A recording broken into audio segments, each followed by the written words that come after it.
Guys, listen up. As you get older, the best way to continue to look young, exuberant, and vibrant is to continue to take care of your skin. That's why I'm excited to have Teej Hanley as a sponsor of today's video. You heard me talk about them before, and you're going to continue to hear me talk about them because I believe in their products and the positive impact that they have on every man's life. Teej Hanley makes taking care of your skin so easy. They provide you with all the products you need and nothing that you don't. Every box comes with an instruction card that tells you when to use each product, how much to use, and in what order. Lapeef family, I must admit, skincare wasn't always something I always focused on, but since I started using this system, I've seen improvements in the way my skin looks and feels. And you don't have to take my word for it. They have over 5,000 5-star reviews on their website from satisfied customers from around the world.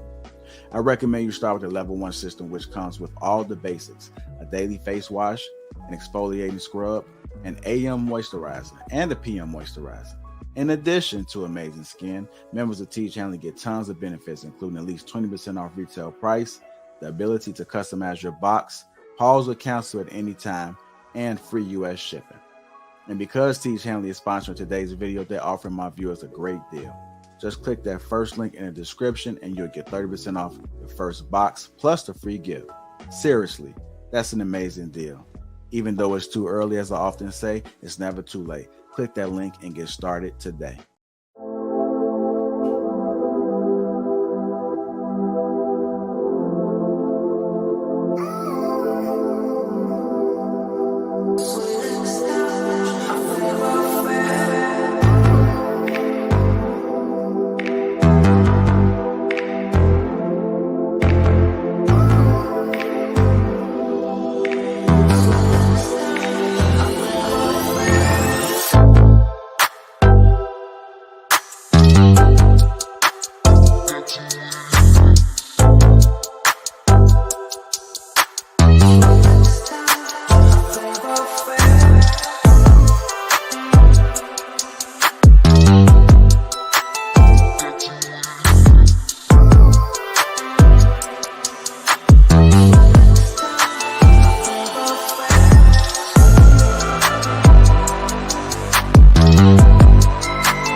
Listen up. As you get older, the best way to continue to look young, exuberant, and vibrant is to continue to take care of your skin.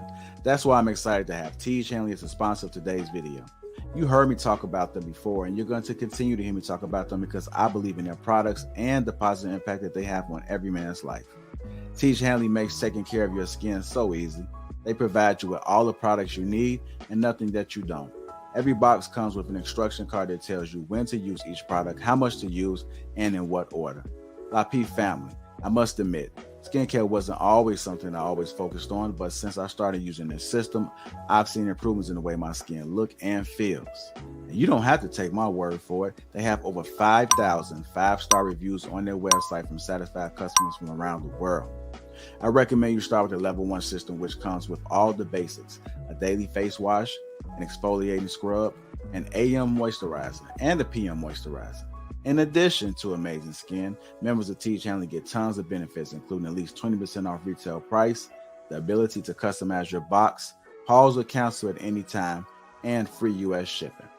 And because Teej Hanley is sponsoring today's video, they're offering my viewers a great deal. Just click that first link in the description and you'll get 30% off your first box plus the free gift. Seriously, that's an amazing deal.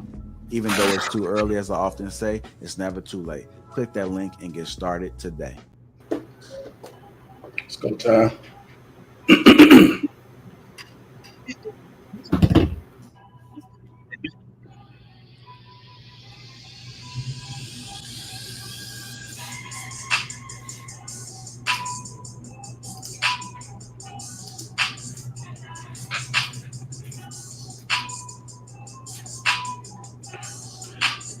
What's going on, family? Welcome to King Talk on the Lapeef Network. Let me go and introduce the crew. We got Ricky Williams, Humble Dad, Sweeney, Shannon Rawls, Big Clout Jones, Hick in the Basement, Trev Smooth, Sean Antonio, me myself, I'm Lapeef JR. Welcome to King Talk.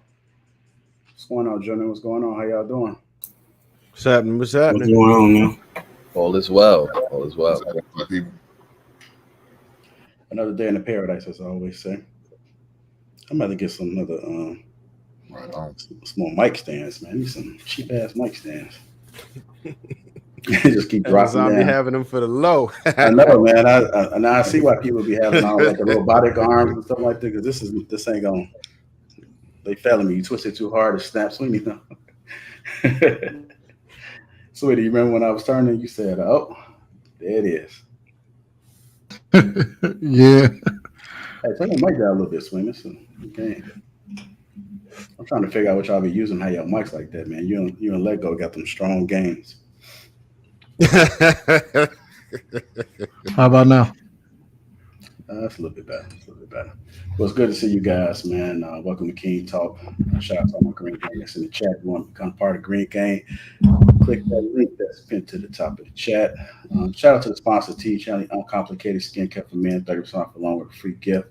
That link is in the description. So feel the Teej, as I always say. Go ahead and get your 30% off along with a free gift. Again, that link is in the description. If you haven't already, hit the like button. Also, make sure you subscribe to the channel. Go ahead and share the stream. We got a great show for you guys tonight. Let's go ahead and hop right into it. You guys ready? All right, here we go. First topic, a little icebreaker, giving kids phones. I know we kind of talked about that pre-show. We'll go ahead and play this clip and get you guys' thoughts. I like this perspective because this is something that I didn't introduce, but it may be something that we probably should do. It may be too late for some, but hey, you never know. We the parents, right? Everybody got kids on the panel? I got 2. Okay. All right. Well, here we go. Somebody asked me what my philosophy was on giving kids phones. Well, if you care, here it is. We didn't give our kids phones, but when they became teenagers, we did give them access to phones that they could use so that we can keep in contact with them, and they were allowed to keep those phones with them. Now, what's the difference? Well, the difference was that at no point did we ever indicate to them that this was their property that they had a right to. No, it was our property that we were letting them use. So what was the benefits of this? Well, 1, they were grateful because they got to use a phone. And 2, we never had any sort of issues with them getting mad at mom and dad for violating their privacy, because after all, it was our phone. And if we needed to inspect it or take it back, well, that was just mommy and daddy reclaiming their property. So in the end, we didn't have any issues. Now, did we run in there every single time like some sort of secret police agency demanding to see their phones? No.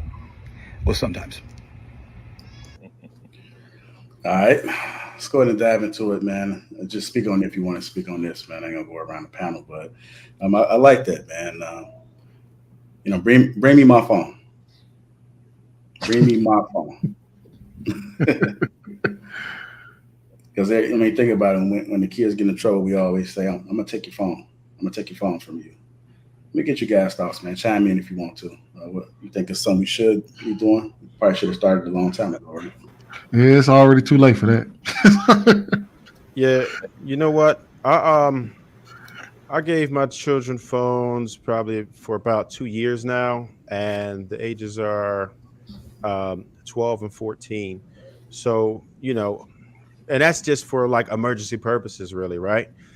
Because you want to be able to contact them, you want them to be able to reach you, because a lot of times you'll have them at different places, events, or just even at somebody's house where you're like, listen, hit me up when you have an issue, or you need to answer that phone when I call you so I know what's going on.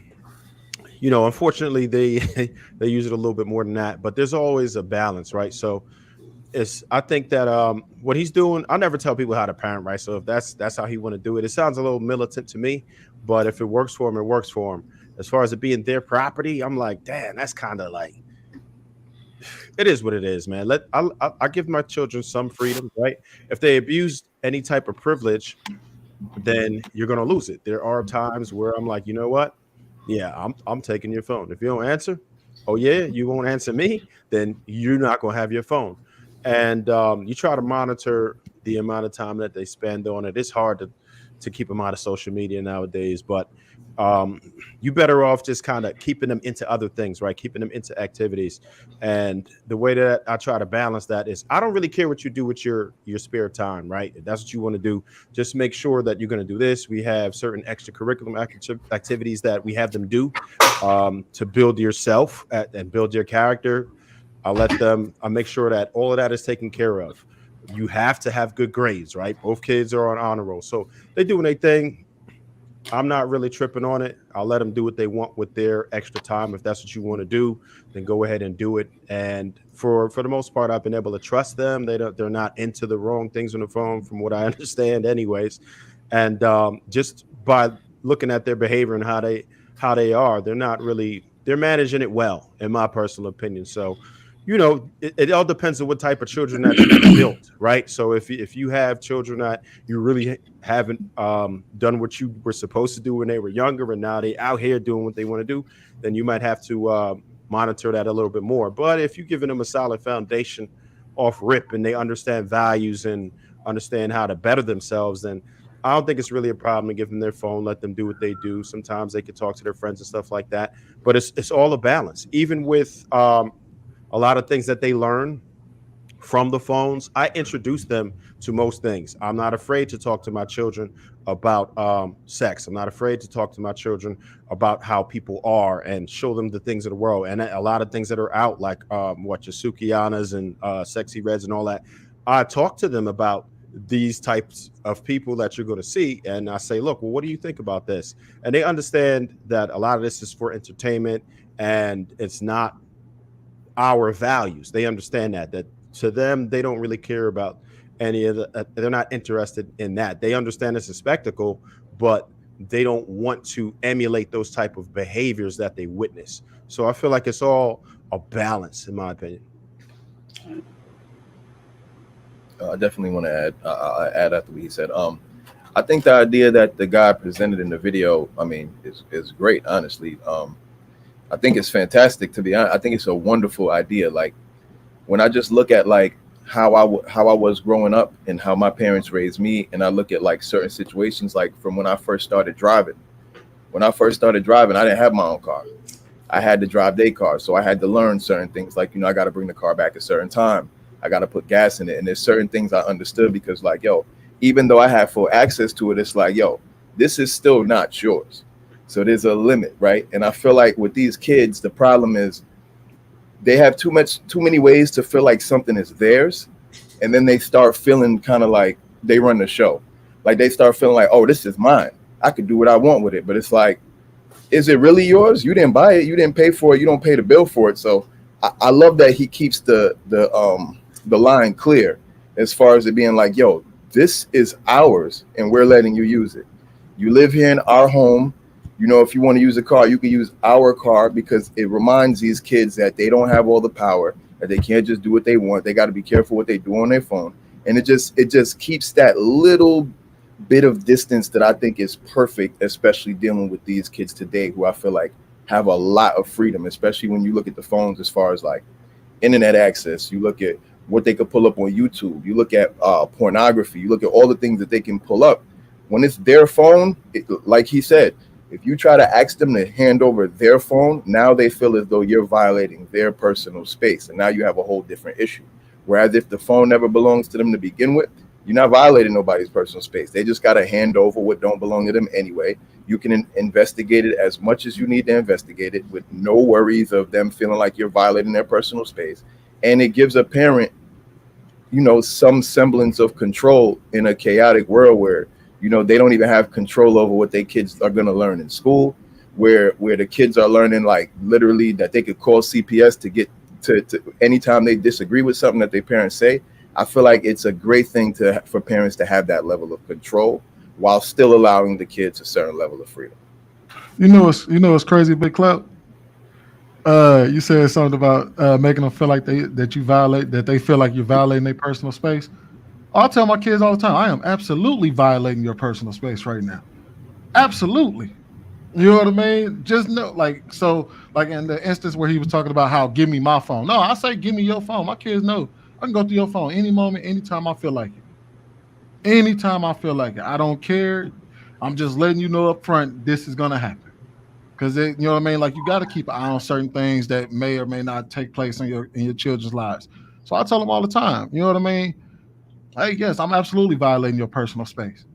But when I'm responsible for you, that's my job to violate your personal space, because I have to be responsible for the things that you do out there in the world. I have to be responsible for the things that happen to you out there in the world.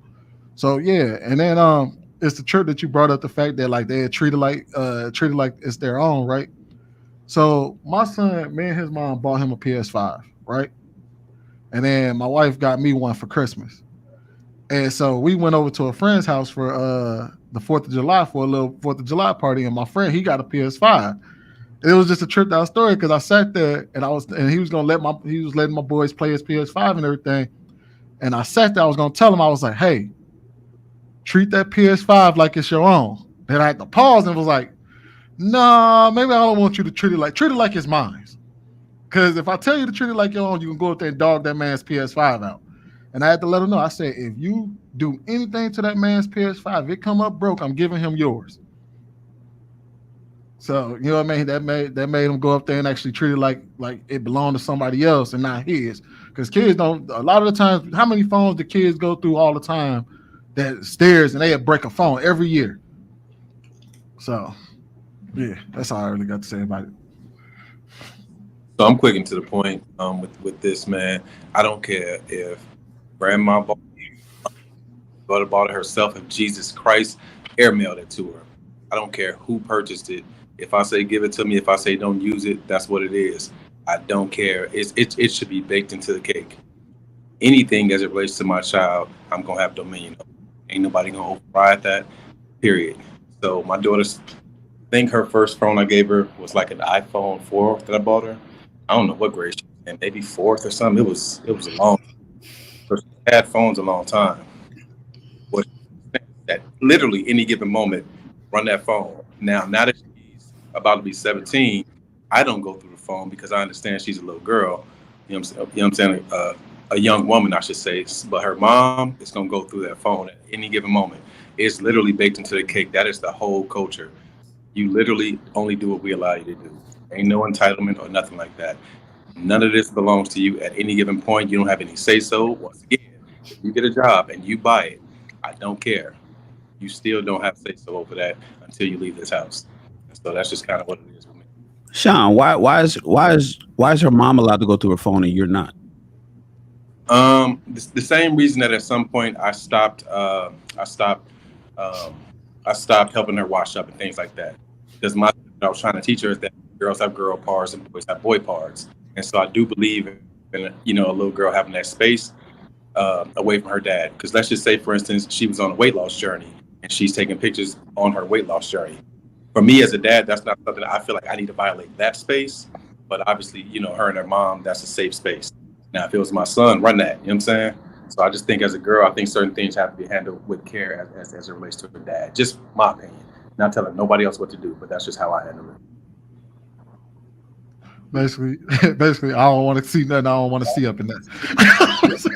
Right. He's about to be 17, and reality is reality. You never know what could be in it. But mom, go through that. Well, I know for me, Hey, Sean, check it out. Sorry. No, you good. I gave my kids their phones in middle school, and they was always get the hand-me-down phones, right? That was always their first phone. So, my son got his first phone in the 7th grade, and my daughter got her first phone in the 6th grade. But I kind of, really put it off more for my son because his ass was a little goddamn freak. So we really had to watch that shit. So I love the options that we had, where we can cut off the internet. I cut off the phone service. I limit on how much time that for those parents who don't know anything about that, please take advantage of it. You can limit your son's time on social media, cut their Wi-Fi off, you know what I'm saying, cut it off to them and all of that. So I definitely utilize that because, he was playing sports. So we also need to know what's going on with my son, what's going on with him and where he's at practice, or when practice over, when we need to come get him. So we just to make sure, like we all said, to keep in contact and keep up with him. And, he likes to spend the night over his cousin. So we want to make sure we're able to talk to him just in case we need to talk to him. But we also know we also watch that bill and watch that usage and make sure there wasn't no usage during school hours. And if there was, he violated. Yeah, you got to bring that phone in here. You know what I'm saying? So whenever that GPA fell below 3.0, yeah, that you need to give that phone up. So these kids, you take the phone, man, it's like you taking a life. So that was a good way of punishing them whenever I need to by just taking the phone away from them. So, all right. It's interesting. I just had this conversation today with my kids. I have 4. The oldest is 14. Gave her phone last year when she turned 13. My particular reason is a little bit different than most. I mean, I needed to be able to get connected to her as often as possible because I didn't have her mom available, obviously, for her to kind of monitor her as much as we did since we homeschooled. Somebody else helped me out with her education on that regard. So I needed to get her a phone because she was going to be more outside of the house than normal. And so what I've done is decided to, I check with her every now and then. I plan on getting, I can't think of the app that is out there to make sure that I monitor it. But what I told her is that at any particular point in time that I check it and I see something that I don't like, then she don't have a phone no more. It's not an option at all. I don't, in my personal opinion, as a teacher, as a former teacher, and I guess I'm gonna always be a teacher, parents give their children phones way too soon. I can see middle school because you're more away from the house, but giving a 4th grader, 5th grader, even 6th grader a phone, it's a major distraction, and kids don't understand that necessarily their responsibility. So that's what I've seen in the years that I've been teaching. And even Steve Jobs, he didn't even create the phone and the iPad for kids. He even himself said that he minimizes or limits the availability that his own kids have access to screen time. And screen time is even bad for us as adults, right? So why would we want to give our kids, not necessarily you, but just people in general, why would you want to give your kids so much access? So in the summer, what I do, their screen time to get 4 hours, and we divvy them up. Currently, it's from 12 to 2, and they have to have already done their math, their reading, and their writing, and their chores before they even get to their screen time. And then they have a second time throughout the course of the day from 6:30 to 8:30, where after dinner, before dinner, where they have the time before they go to bed since it's summertime. But once school starts during the week, they may or may not get it. If they do get it, they only get an hour of time on screen. And then on the weekends, they get 2 hours. And all that's predicated on did they complete their chores. So that's how I operate it. All right. Anybody else want to chime in on this? Yeah, I don't understand how you can allow a child to believe something is theirs that they didn't pay for. You ain't paid for it. Ain't no personal implies that it's something that you pay for that belongs to you. Right? Ain't no personal space, ain't no personal devices. I never had no problem with my kids. All my kids was in sports, gymnastics, all that stuff, but they knew what it was. You know what I'm saying? It was known off bat. It's not implied. I just don't understand where. I just don't understand the argument of people saying, kids are, freedom and all. Nah, you free when you get out there on your own. You under my reign and my instruction. Until then, you're gonna do what I say. If you don't like it, get out. It's just that simple. There's always the other side of the door. You know what I'm saying? So it wasn't no question. My phone, your phone, you ain't paying for it. It don't matter. If I'm gonna take it, you gonna give it up, or I'm gonna take it from you, whichever you like. It's completely up to you. But at this point in our world, a cell phone is like having a pen in your pocket when we was little. You know what I'm saying? It's pretty much the same thing. You got to be able to communicate with your parents. A lot of you, especially if your kids in public schools, a lot of their lessons are now online where they go and download their lessons. They got to have some type of internet access. You know what I'm saying? So it's just part of the game now. But as far as a child denying you access to a device or something that you provide for them on a monthly basis, I think is a moot point. It don't go like that. That's all I got on. So it's crazy. I had my own phone, paid for my own phone. My mom could still take it from me. When I was I think I got my first phone when I was 17, still in high school. And even though I was paying for it with my own money, she could still slide in and snatch the phone out of my hand and be like, "You can't have it." So, all right. Shannon, did you want to add anything on this?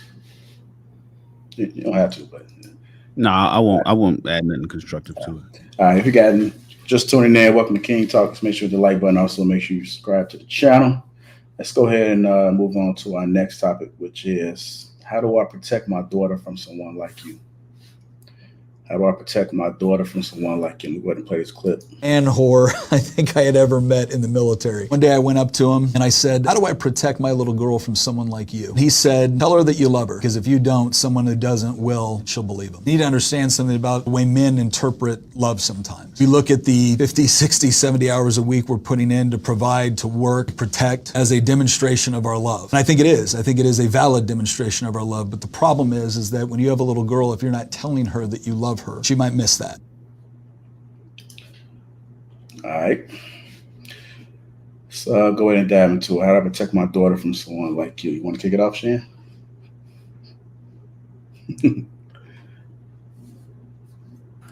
I don't know if I can. Like the way his question is if he's asking somebody else, but the way it presents here is as if I'm asking about me. Like I wouldn't. I think I've been a great guy all my life. I wouldn't want to protect any. In fact, I'm the model. I'm the perfect kind of guy that a motherfucker would want to have had his daughter be with my entire adult life. So it's better. Let's move on to somebody like Humble Dad. It's better because Humble Dad was a hoe in college. So I think he'll be able to answer that question a lot better than I could. Is this because I wasn't here last week? Like, what you mean? Hey man, Humble Dad just stopped being a hoe just recently when he got married. That's okay. Y'all miss me. I got it. Okay. Yeah. I thought I interpreted the question the same way. I think every guy needs to be like me. Personally. In my humble opinion. But the former me for sure.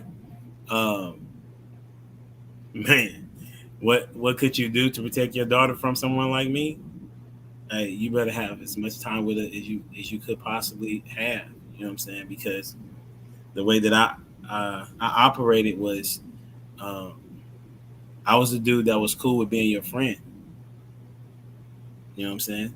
And whenever, if it needed to happen, it could happen. That's who I was. You know, I wasn't having to be forceful with her. And I dealt with several women that had fathers in their house, and active fathers in their house. You know what I'm saying? So to keep your daughter from a guy like Uncle Dad when he was in college, you would have had to make sure that you was very, very active in her life and let her know that there's nobody that's going to be greater than him besides their husband. That's just what it was. Dang, Shannon, you made me come out, boy. Yeah, so I understood it was that he was asking, I guess the guy that was on the base was the biggest whore. He was asking, how can I protect? You can't. There's nothing you can do because she like me, dog. She like me, right? She like me. I don't know why y'all look. We need to get out of this fallacy, right? She has a dad. No, it doesn't matter, bro. Women, shout out to my boy Trio. Women break the rules for the men they like. If she like you enough, she'll jump off a cliff with you. There's nothing you can do. Right? That first love, that first man that every girl fall in love with, right? That it'll never be the same with everybody else. Yeah. There's nothing you can do. She go if she like you and she rocking with you like that, she's going. That's the facts. Y'all keep living in this fairy tale world. Come on, man. You can try your best. You can try your damnness. But if she rocking with him, she rocking with him. And all y'all know what I'm talking about. Let me ask y'all a question before I answer. How many moves, by and large, did Kareem Abdul-Jabbar have? One. Right? You knew what he was going to do. Most of the time, you knew which shoulder he was going to turn over. He was still going to sky hook the shit out of you. Michael Jordan, you could study his game all you wanted. Mike would tell you, I'm going to do this to you. And you know the cold thing about Mike? He was going to do that shit to you. Nothing you can do. At the end of the day, bro, we can say whatever we want to do. Some things you cannot defend. Ricky just hit the nail on the goddamn head, bro. She's going to do what she wants to do. Now, you can lace her with the game. You can try your best. How many women over the years told me, my brother told me the game, or my daddy taught me the game, and I'm like, well, yeah, shit, but look at you, laid up with me. How do we get here, right? So what I'm trying to tell y'all, bro, lace them with the game, but temper your expectations, have realistic expectations. Try to make sure that you have open lines of communication to where at least your child can communicate with you. They can communicate with your mom and aunt, somebody. You know what I'm saying? But at some point, somebody is going to, shout out to Wu-Tang, sprinkle that fancy talk magic in her ear, and she going to go. Unfortunately. Now, we want to try to mitigate what they can do. That's the best you can hope to do is mitigation. It's the best you can hope to do. Maybe if you're proactive, you can try to get her married early. You know what I'm saying? That's probably the best solution. You know what I'm saying? To try to be proactive. But other than that, it's too many nice looking guys out here. It's too many guys who talk slick. You know what I'm saying? It's too much exposure to people. We were relegated to who we could touch, who we saw at school, who was in our neighborhood. Now, bro, you flick your thumb and it's an unlimited amount of people that you're attracted to. You know why? Because Al, also known as the algorithm, knows exactly what the fuck we like. And every time you swipe your thumb, there's another person you like and another person you like. And the better our daughters look, the more people are going to end up in their DMs. So there are more people shooting their shots. So I would say, man, try to be proactive. Raise her in a certain way. Try to be proactive and get her married. And hopefully she won't be for the streets after that. The best you can do is teach her about leverage. Right? That's the best you can do is teach her, leverage what you have in a relationship, right? To get what you need and want out of it. But like, man, your girl with you because she with you, man. Come on, bro. Like, Yeah, that's one of the things I talked to my 14-year-old.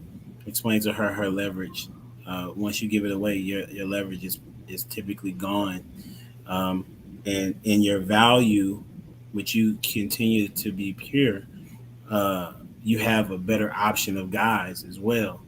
And the other thing is that if you are a high quality, respectable dad, then and you're involved in that way, it's going to be less likely of a chance for her to be a 304 out in these streets because she admires you, and she wants somebody that's similar to you. So if you are a hoe as a dad, then just know that your daughter probably gonna follow your footsteps.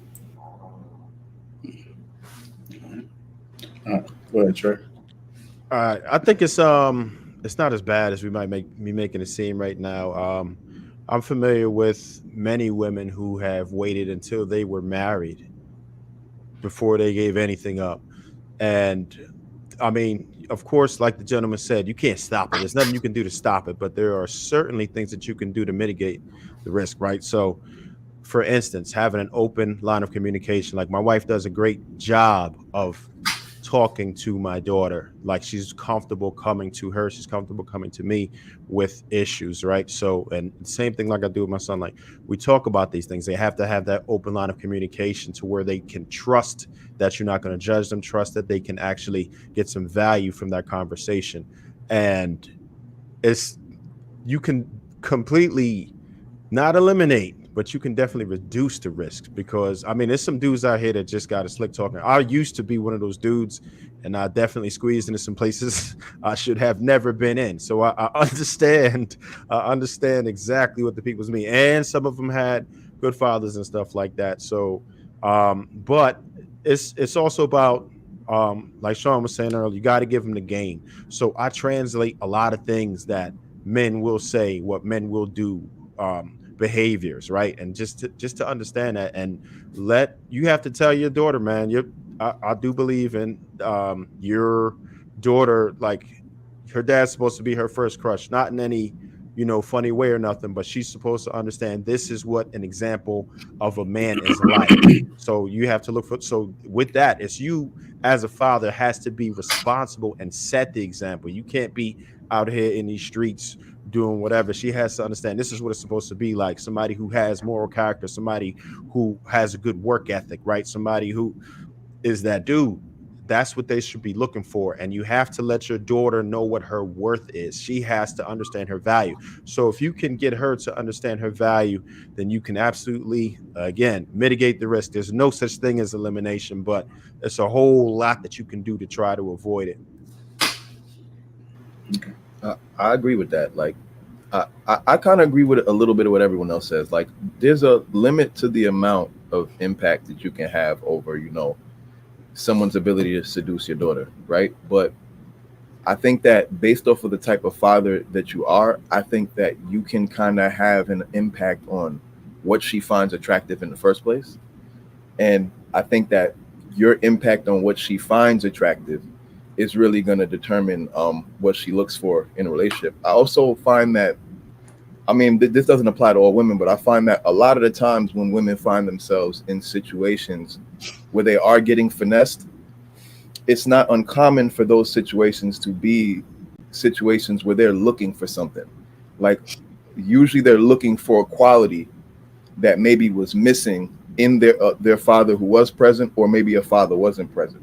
So I feel as though if she has a direct source to those qualities, at least you can mitigate her going out to need to look for something. You get what I'm saying? And then by mitigating her having to go out to need for look for something, you can then give her the game so that she can make a good decision based off of what's approaching her. You get what I'm saying? So I definitely think just, like Trev just said, like, I've always heard that, you're supposed to be your daughter's first crush, and vice versa.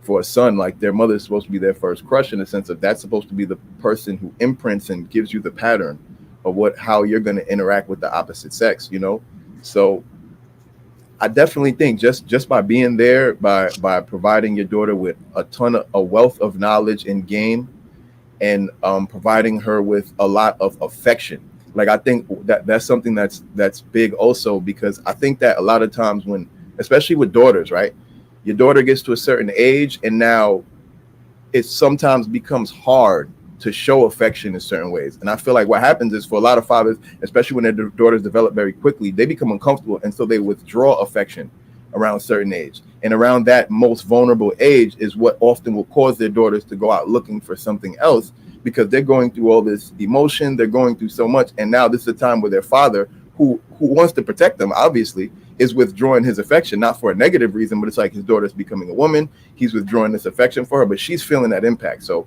I feel like there has to be healthy ways to continually provide affection for your daughter, not just in the adolescent ages, but going into, you know, puberty, going into teenage years, and even into adulthood. I think that if that steady flow of affection specifically is there, I think it also mitigates the need for her to find affection or in an unhealthy way elsewhere. That's dope, bro. You need to clip that. That was good. All right. Real quick, JR. I know I didn't speak on this, but I just thought about it. You know, Clout and Trev actually nailed the solution. Now that I'm thinking about it, it's something I speak on it in a different way for boys, but I don't have any daughters. But what Clout and Trev is basically saying is, okay, so Black people in America are typically, when it comes to activity, we're boring. We really don't do a lot of extracurricular activities that we can't. We go to jazz fest, we go to clubs, we watch games. We're heavy in sports. We watch the football game. We talk about basketball. We all know LeBron stats. We sit around the house and we watch TV, and we may barbecue. We may go to the park, but it typically doesn't go further than that. Now you'll see it's people out there that do things. We might go on a cruise, but in terms of extracurricular activities like camping, like yachting, skiing, like boating, like hiking, like biking, like doing things outside the norm that you see a lot of other cultures do. Because when I go, I see all of them motherfuckers there, but I don't never see us. That's one thing that Clout and Trev, I think, is speaking on. So what happens is, what they're saying is, if you show the way to protect your daughter from somebody who you wouldn't want her to be with is increasing her expectation in the kind of guy that she'd be interested in. And if you have her living a boring, mundane life in her room all through what? She's 13, she's 14, she's 15, she's in her room and she's on that damn iPad, she's on that damn iPhone, she's TikToking it and Instagramming it all day long, and she's doing the latest TikTok dance and following the standard, basic, average cookie cutter trends. She's gonna deal with basic, average cookie cutter dudes. But if you, as a father, was to engage yourself into activities that are mind stimulating, body stimulating, physical activities, things that aren't normal, travel, you guys are doing stuff as a family, or even as a father with his daughter or baby mom, it doesn't matter how the situation is, you're exposing her to experiences that she would expect anybody that she dates to also be interested in. Then you're actually mitigating, or you're, as you said, mitigating the issues of her dating a bunch of riffraffs, because riffraffs ain't gonna be interested in that. They're gonna just want to sit around, smoke, watch Netflix all day. The Netflix and chill, the whole homosexual, the dude that just wants to kick it, that's the excitement. That's the highlight of their week. But if she's like, damn, that's the highlight of your week. When I was growing up, me and my mom and dad, we did this and we went here. She's gonna look for guys that she could talk to about doing all those things as well. So I just wanted to put that out there. If anything, parents, you guys have to get out of the house. You got to get outside. You got to go do stuff. You got to travel. You got to book a vacation. Go grab some timeshares and go stay somewhere. Go surfing.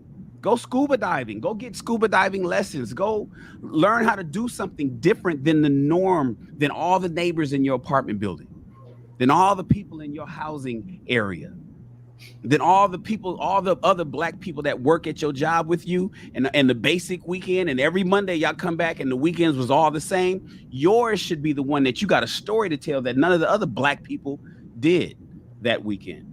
and that you did it with your daughter. So when she grows up, she could expect to look for a man that's just like her dad and likes the exciting things that he does, intellectual things that he talks about, and physically stimulating things, activities that she partaked in as a child. And then at that point, she'll look for a man that's like that, and you wouldn't have to worry about her dealing with a riffraff. Yeah, I like that. I was just sitting there trying to soak it all up, man, because I'm kind of going through that right now. I was just at Costco with my daughter, and this grown ass man was looking at her. And the one thing I said, you see that creep right there?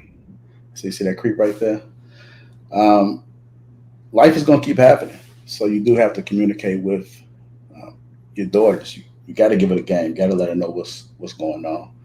And I think that a lot of fathers, a lot of black fathers, I'm not going to say a lot, some black fathers grew up where they didn't experience that going out and being spontaneous and having that lifestyle. And so what you see them trying to do now in their adulthood is they're trying to live that life. But when you bring kids into the world, they become secondary.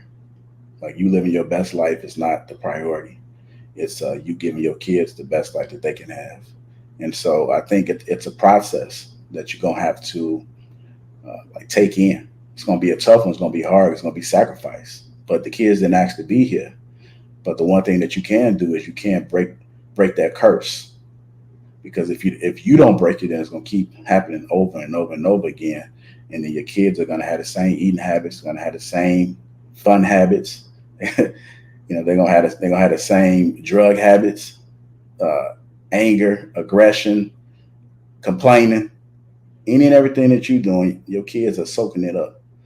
I also learned too that there's a lot of things that you think you know about your kids, but you don't know because you don't communicate with them. So you might want to reach out to them because they can be struggling. They could be having some feelings that may be vital to who they're going to be within the next 5 years. But if you don't tap into that, like right now, then you can lose them.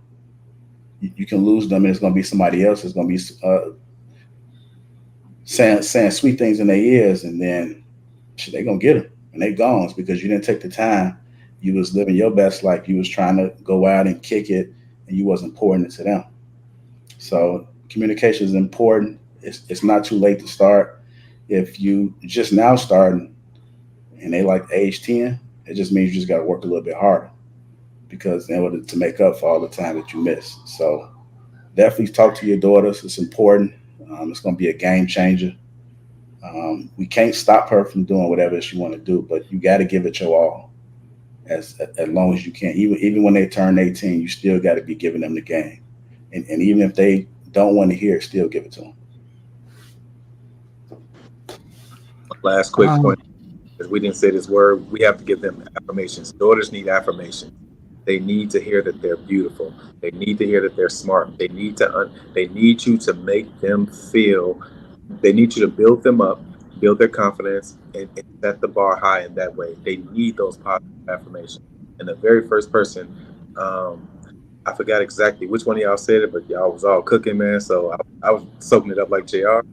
You need to literally be the first person to set that bar. Every day my daughter has to hear, "I love you, baby." You know what I'm saying? And so she has to know she's beautiful. And so I just want to make sure that she's not going out there looking for that in some boy or every boy, because she's never heard that before. I just want to make sure I'm giving her that. So my daughter turns 14 this year, right? And right now I think it's just different, because when he asked the question, how do I protect my daughter from someone like you? My daughter's not interested in boys right now. So it's like you're sitting there, it's like, okay. But like my sister, because my sister is 22 now, the switch was this quick. It went from daddy's little girl ain't thinking about boys and none of that to all of a sudden, when did you become interested in boys? When did you start liking the little boys at your school? And I think, and that's one of my fears, is like, man, damn, I'm fearful of when she becomes interested in boys. And I'm sitting there like, okay, when, you know what I mean? Without trying to figure out when to recognize the signs and what to say in that moment, and how to, and what game I'm supposed to give to her. Because like in my eyes, I'm like, damn, do I just I'm trying to teach her, like, just don't make the big mistakes. You're gonna do whatever you're gonna do in your life, but try not to make the big mistakes. Try to protect yourself. Try not to have any babies. Try not to, you know what I mean? Because that's the stuff I'm afraid, those are the most consequential things that have happened to her.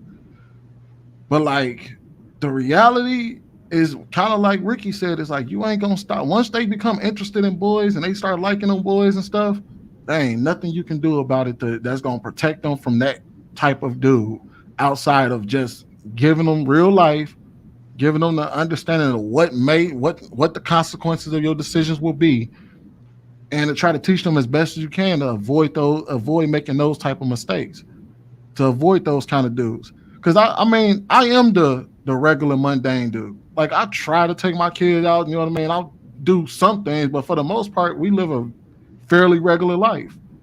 And I don't think the life that I'm living is wrong. And of course, you know, you want your kids to be better than what you were. But I would be like, you know what I mean? There's nothing wrong with you going out and finding another regular guy if you're a regular person. I don't want you to find the bad ones. I want you to avoid them. And those are going to be the ones that can talk you out your drawers. Those are going to be the ones that's going to be smooth talking and can say the right things and can do the right things that make you tingle or whatever. But you have to be mindful of what that comes with. That's essentially what I want to teach my daughter. Right now, I'm stuck on limbo because, like I said, she's not interested in boys right now. So you can have like the general sex conversation with her, but she's not interested in boys. You just got to set the foundation. You should definitely talk to her about boys. How old is she? Maybe I should ask that question. How old is she? She turns 14 and you should definitely have a conversation with her. And is she in public school? Yeah. Oh yeah, so she like boys. She probably just hasn't told you about it. Well, she has a real good relationship with her mom. So like they talk. You know what I mean? So obviously she's teetering. She's still like look at boys like, I don't really. She has a not a laissez-faire attitude towards it, but she doesn't care. Yeah, I understand what you're saying. I'm speaking from, first of all, you know, I don't know your daughter, right? I'm speaking from being a teacher and also having a 14-year-old daughter as well. That they're not going to, like my daughter, she's not necessarily interested in boys like that. That's not a thing for her, right? However, she does find boys cute. And I've been having conversations with her about, you know, boys, I don't know, since she's probably 9. You know, her mom was talking to her about, you know, the talk when she was 5, 6. You know what I'm saying? In her age bracket of having that conversation. So you want to be ahead of the curve and letting them know about the value of their body, as well as you want to be able to have the open line of communication where they will tell you, right? You don't want to be. I don't think it's good for guys that are dads to say, well, that's what you go talk to mom about that. No, you should be comfortable enough to talk to your daughter about that. If she has a period, you need to be able to talk to her about that.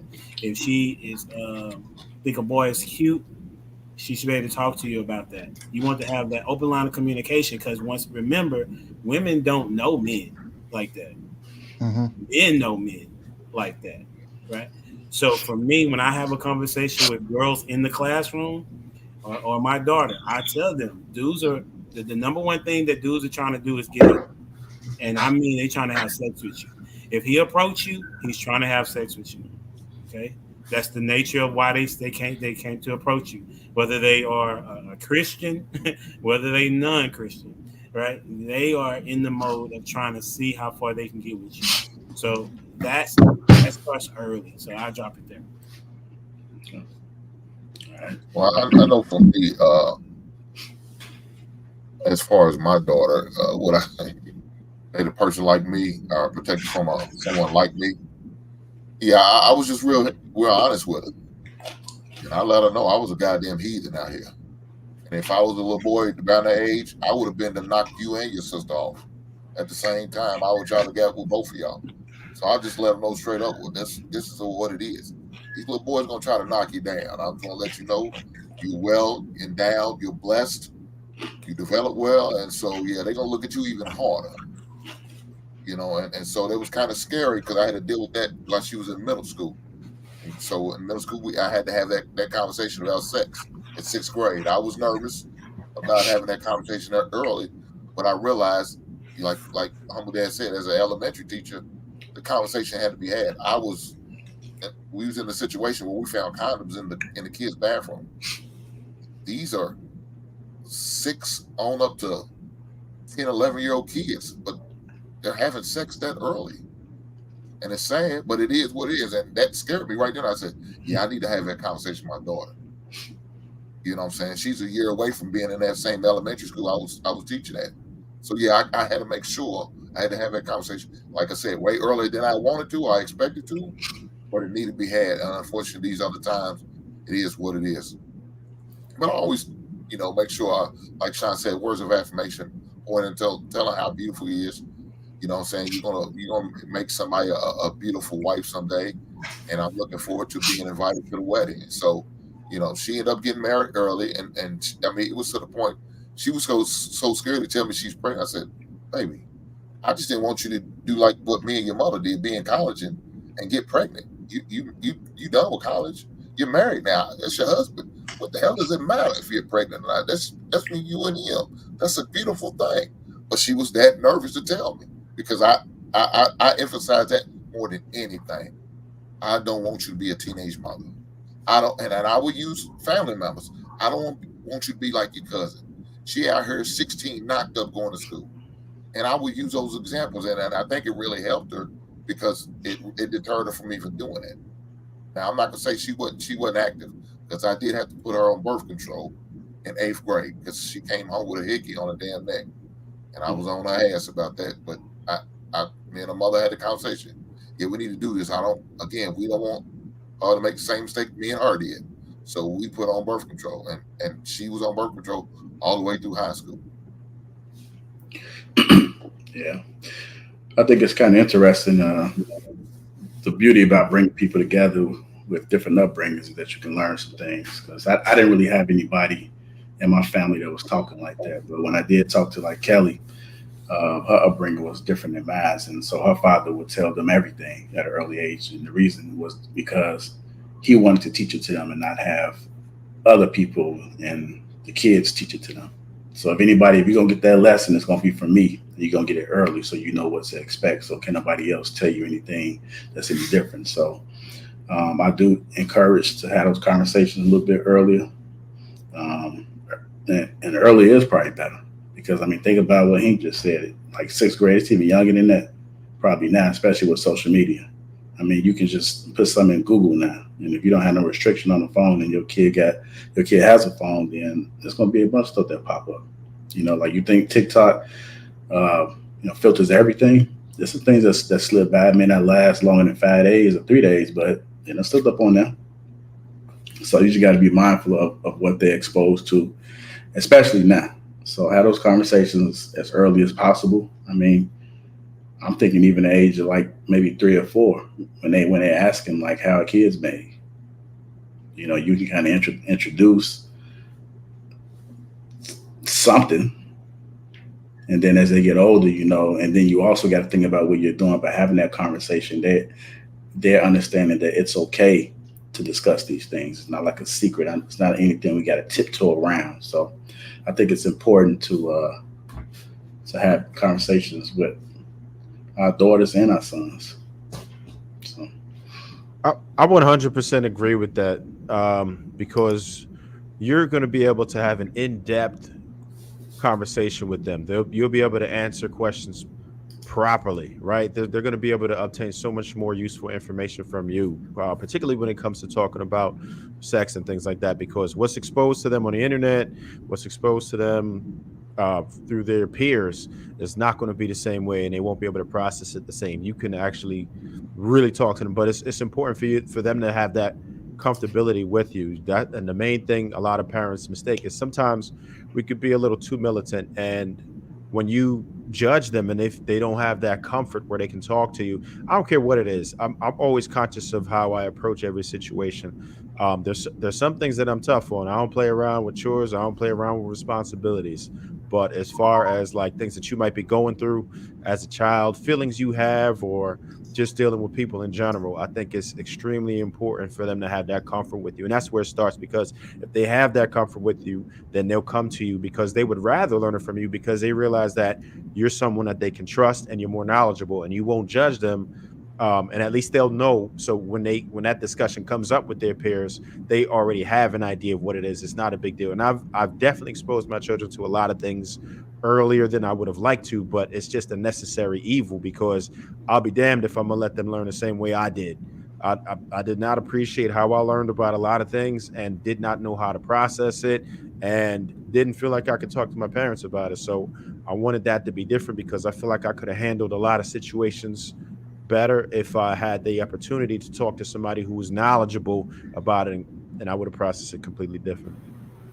Yo, to add with what Trev was saying, I just want to add something real quick with what Trev was saying. Like, I definitely think communication with your kids is major. And, I don't want to sound like I'm going off the deep end with this, but I definitely think, like, if you look at the difference, for example, especially in Black households versus like white households, like, I think that there's some things we can observe, right? Because I do find that when it comes to certain communication with kids in Black families, there tends to be a lot of emotion, like a lot of get out of here, like, oh, you mind your business, you ain't got no business doing it, like a lot of snippy, like.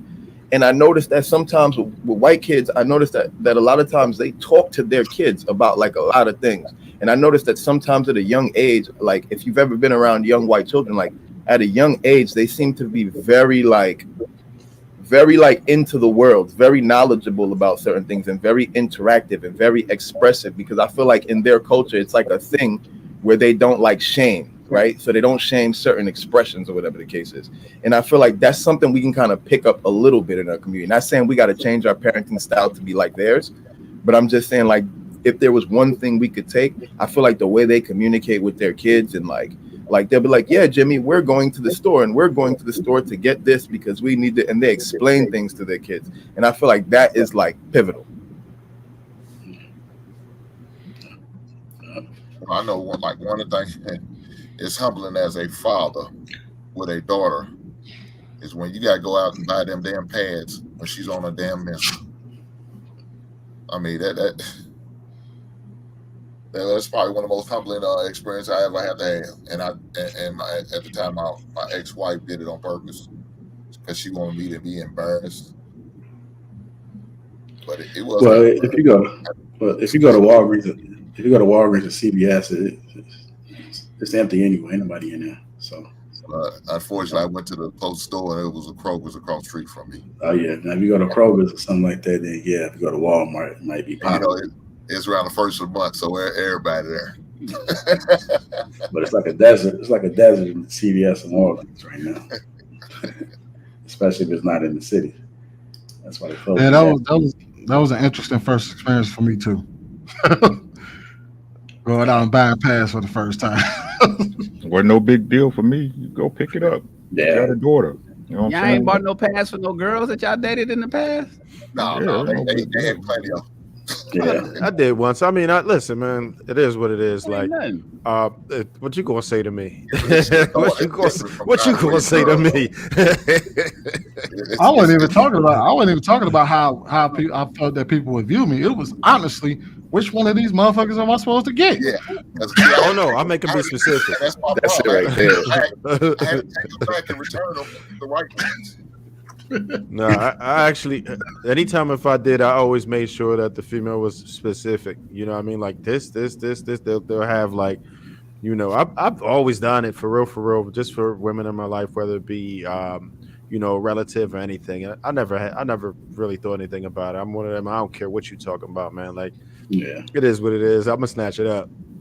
Yeah, but the thing about little girls, it's the first time dealing with it. It's a trial. Oh yeah, that's different. That's different. Yeah, that's different. Yeah, with that part, no.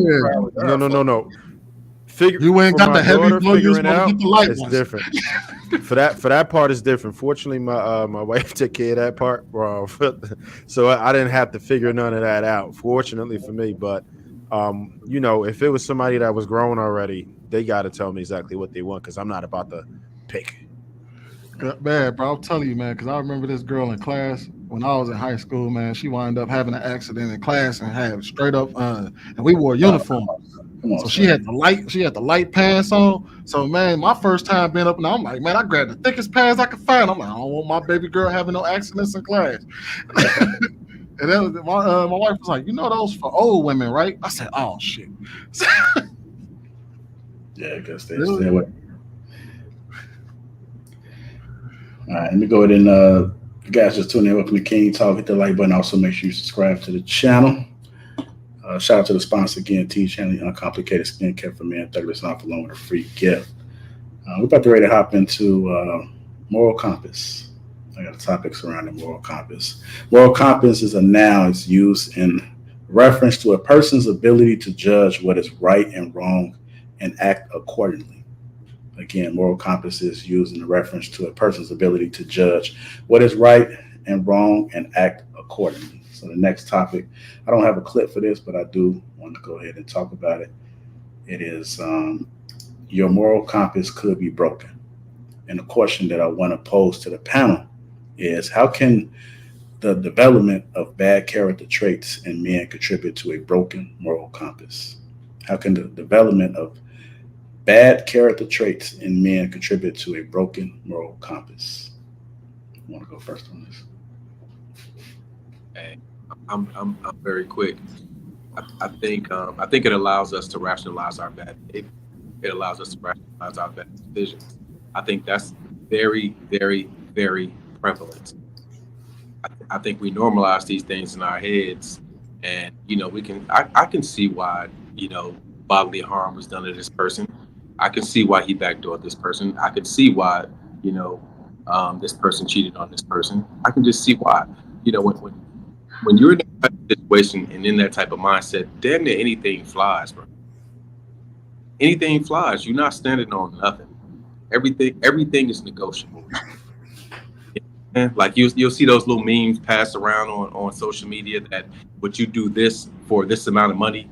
Some people who wouldn't do it normally be like, yeah, for $1 million, I'll do this. Me, if I say I'm not gonna do it, I'm not doing it for $1 billion. I'm standing 10 toes on that. You know what I'm saying? But people will waver. We will waver depending upon the situation. I call it situational ethics. You know what I'm saying? People won't be consistent across the board.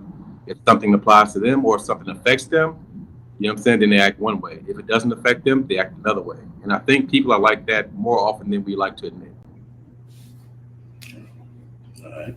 Yeah, as far as the development of bad character, I think that's absolute facts, because if you don't have certain characteristics to attack those obstacles, then you're gonna fold under them every time.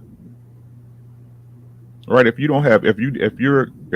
not a courageous man, if you're not willing to stand out on a crowd or stand on what you believe, whenever something come up that's questionable, you're gonna ride with the wrong side of it. Right? And I think right now, since we're talking about if we want to talk about the overall be all, I mean, we see this in society every day, how they try to make, again, my truth and the truth. There's only one truth, right? The way you look at something or because it happened to you don't make it true, right? It's just your perception. It's your take on that particular event. That don't make it true, right? So again, man, you got to have the courage to be able to stand up for yourself and stand up for what's right, period. You know what I'm saying? No matter how people look at it, get out of another bad character trait is vanity, right? You're so vain that you want to be accepted by everybody. So again, you can't pick a side of the fence, whether right or wrong, right? You're just ready to jump over to whichever side is advantageous to you at the time, right? So, I mean, morality in this place right now,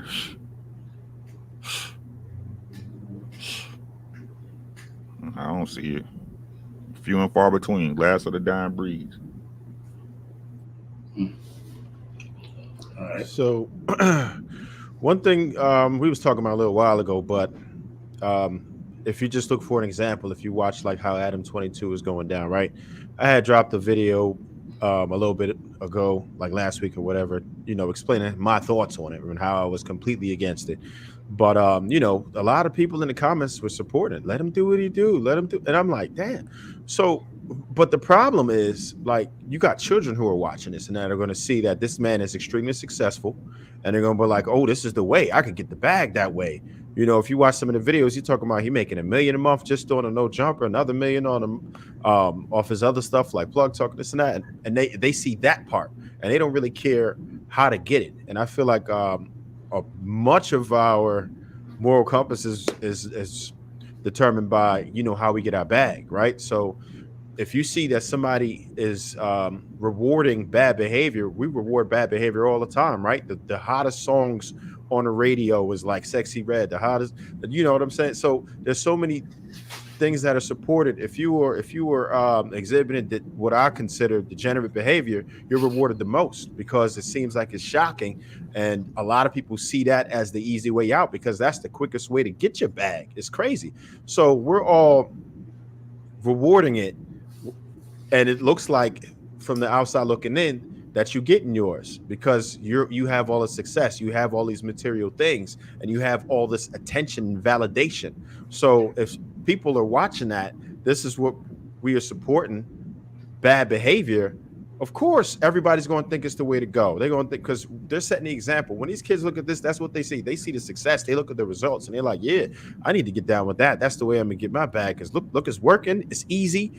And a lot of times, that's always the easier thing to do. It's so much easier to do the wrong thing than it is to do the right thing. And if you're rewarded for the wrong thing and it's easier, of course, we're going to look at that and say, this is what I want to do. Mm-hmm. All right. Go ahead, Clout. I would say yes, that bad character traits can absolutely contribute to a broken moral compass. But I think another thing that contributes more to a broken moral compass is like not setting one yourself. So I think that a lot of times people's moral compass it's like a universal idea. Like, it's like, I think killing is bad because killing is illegal. Or I think killing is bad because people don't agree with killing, right? But the problem with a moral compass like that is that if the world then decides that killing is okay, you'll be okay with killing, right? So it really depends on where the barometer for your moral compass is set. If your moral compass is set based off of society and based off of the trend, it's going to constantly be changing, and so your moral compass will break. But if your moral compass is set based off of what you stand for and what you believe in, like if you're saying, I don't kill because I believe killing is wrong, right? Then that changes the game, because it doesn't matter if the law changed. It don't matter if the rules change. It doesn't matter. That's your standard that you've set. That's your moral compass. So the easiest way to have a broken moral compass is by not building the moral compass and setting it yourself. It's like calibrating an actual compass. You know what I mean? Like, if you don't know how to calibrate your compass, or you don't know where you're going, it might be spinning all haywire. You know what I'm saying? So you need to figure out where you want to go, where you want to be, and you set your moral compass based off of that. But if you set your own moral compass, is it really broken? No, I wouldn't think it's broken if you said it. For example, you said if you think killing is wrong and society think it's okay, but you're standing on your moral compass. But what if you feel the opposite? Society thinks killing is wrong, but you find it okay. Then you would technically be standing on your moral compass. But couldn't that technically be a broken compass? In that regard, I didn't think about it from that regard, but in that regard, absolutely. Yeah, that makes sense. I didn't think about that, but for sure. Moral implies the understanding of right and wrong, right? So I think that was a great question, Slim. Right, that was a great question. And to address, like, it's crazy how, and I'm talking about just in the populace in general, right? So people say they moral, right? They say they good people. So listen, this is what I heard the other day, right? JR, you did a clip, right? Cheating, what was it? It was something about cheating. Something about there's never a reason to cheat, right? I think you did a clip on it. There's never a reason to cheat. But in the same breath, people will say, they'll say, I'm sorry, that cheating is never justified. That's what it was. That cheating was never justified. But in the same breath, those same people will say, when that little boy shot that dude for hitting his mama, that was just.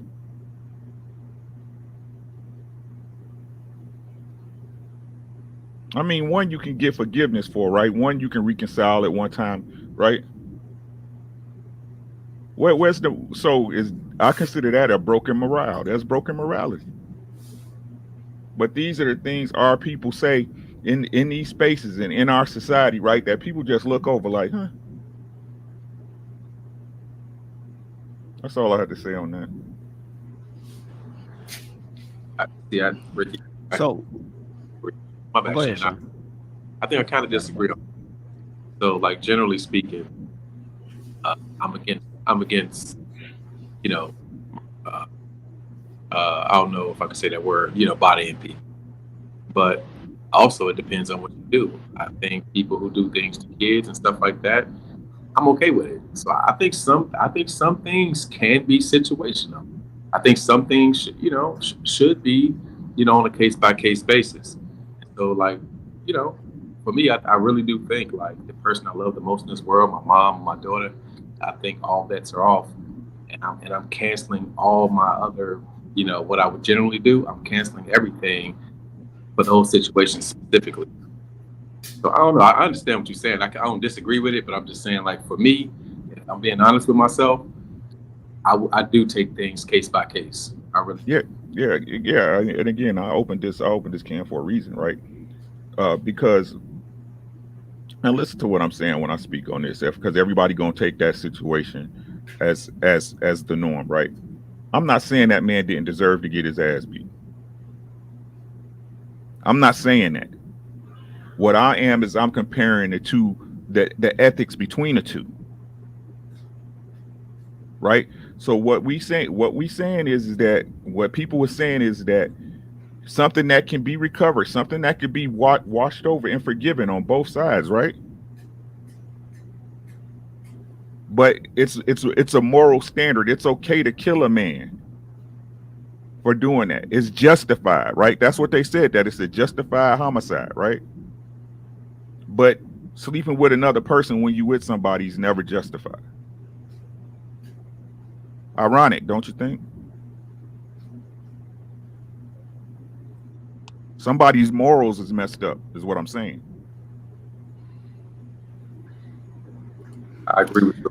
So there was a time when the world was not civilized. Beheadings was normal. When guns were invented, the first thing we did was created duels. If we had beef with somebody, we didn't go to court. We just went out into the courtyard and took 10 paces, and whoever got shot first lost that argument. We burned people at the stake in front of the crowd. Kids watched. Everybody gathered around the town square to watch that witch get burned at the stake. That was normal life. Now, we was to do that same thing today, people will be throwing up. What's the difference? Did humans change? Did we physiologically change? Or is it what's normal 300 years ago is just not normal now because we've normalized society? I got a homework assignment for everybody watching the show. It's a movie called K-Pax with Kevin Spacey. Came out a long time ago, maybe 2000, 1999, something like that, 2000. So maybe the name of the movie is K-Pax. And there was a scene in the movie because Kevin Spacey played an alien from the planet K-Pax that came here to Earth as just an observation. And it's a very good movie. You guys will really like it. And in that movie, there was a scene where he was talking to the doctor because he was in the psychiatric hold because us humans didn't know what the hell he was. And he said, would you be amazed to know that on K-Pax, there's no government, no law? And the doctor asked him, he said, no law? He said, no law, no lawyers. Then he said, well, wait a minute. The human doctor asked him, he said, well, how do you know the difference between right and wrong? And Kevin Spacey responded in the famous line, every living creature in the universe knows the difference between right and wrong. So from birth, when we talk about morality, is that something that we're taught? Is that something that we already know? When you look at your children, do they know good from bad, or do we teach them that? Here's a question: do you guys smash bugs in your house? Like if there was a cricket or a spider or a roach, ants, did you pour salt on snails as children? Did you do you kill bugs in your house? And did you show? And when you smashed that bug and your kid was watching, did you show them how to smash it? Or did you go grab a glass and scoop them up and take them outside and show your kid, look, this is what we do to bugs, as opposed to smashing them and then training your child that killing is okay as long as they're just bugs? Because at one point, there was a certain sect of humans that said killing those darkies is okay because they're only 3/5 of a human. They're just bugs. It's all trained. And I think the answer is you have to make morality look cool. You have to make doing the right thing look cool. And if you can do that with your children, even if it wasn't taught to you, then I think we'd have the ability to turn all of these bad traits that we see, despite watching it on movies time and time again, despite hearing it in music. If you can show people that doing the right thing is cool, maybe you don't smash the spider in the house. Instead, you collect it, take it outside, and let your children see that you didn't have to kill that thing. It wasn't necessary to kill it. What for? And then they realize, okay, well, damn, you know what? I don't have to necessarily. When you help somebody that needs help, when you show people, when you're driving and somebody outside is asking for some money and you slide them $1 and you can't see that you slid them $1, and they say, why'd you do that? And you say, well, why not? The answer is, why not? I got it. I got $1 in the ashtray. I got money. What difference does it make? Well, they may use it for drugs. That's none of my business. It's none of my business that they're going to use it for drugs. The fact is, I got it and they need it. Now, what they do it for, that's between them and God. But I did the right thing. If you make morality look cool, then we won't have to worry about people having a broken moral compass, because we'll have calibrated all of our people in our circle, in our family, in our community, our children especially, to be on the right track instead of the wrong one. I agree with a lot of what Shannon just said, but I want to just add a nuance to it, because I feel like with this conversation we're having in general, when it comes to ethics and morals, it's very subjective, right? It's always going to be subjective. Like, for example, Shannon is saying like, okay, well, we could make it cool to not kill the bugs. One could argue, right, that we adapted to kill bugs to protect our families from the diseases that they spread. So one could argue that morally, it's a good thing to kill roaches, bugs, all of these things because it protects our family. But then one could also morally argue, well, you're taking a life, right? So why are you killing this innocent thing that's smaller than you? You're taking a life. What threat is it to you? But then another person could make the argument that it does have an actual potential threat.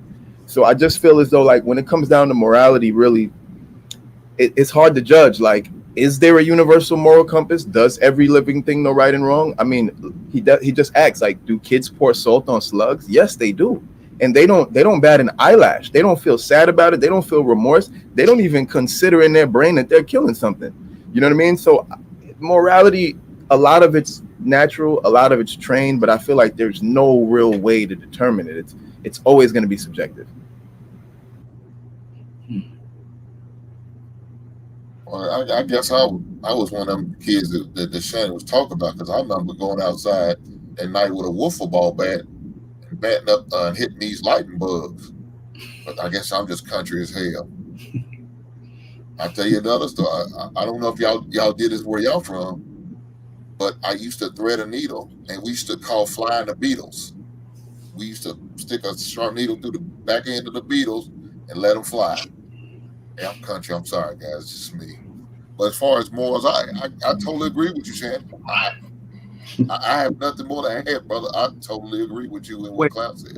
Say that needle thing again. Wait, what? It's called flying the beetle. So we would thread a needle, and we stick a needle on the back of the beetle with the string on the other end and tie it up tight, so you can, and then we just throw them up in the air and they start flying off, and we control them with string.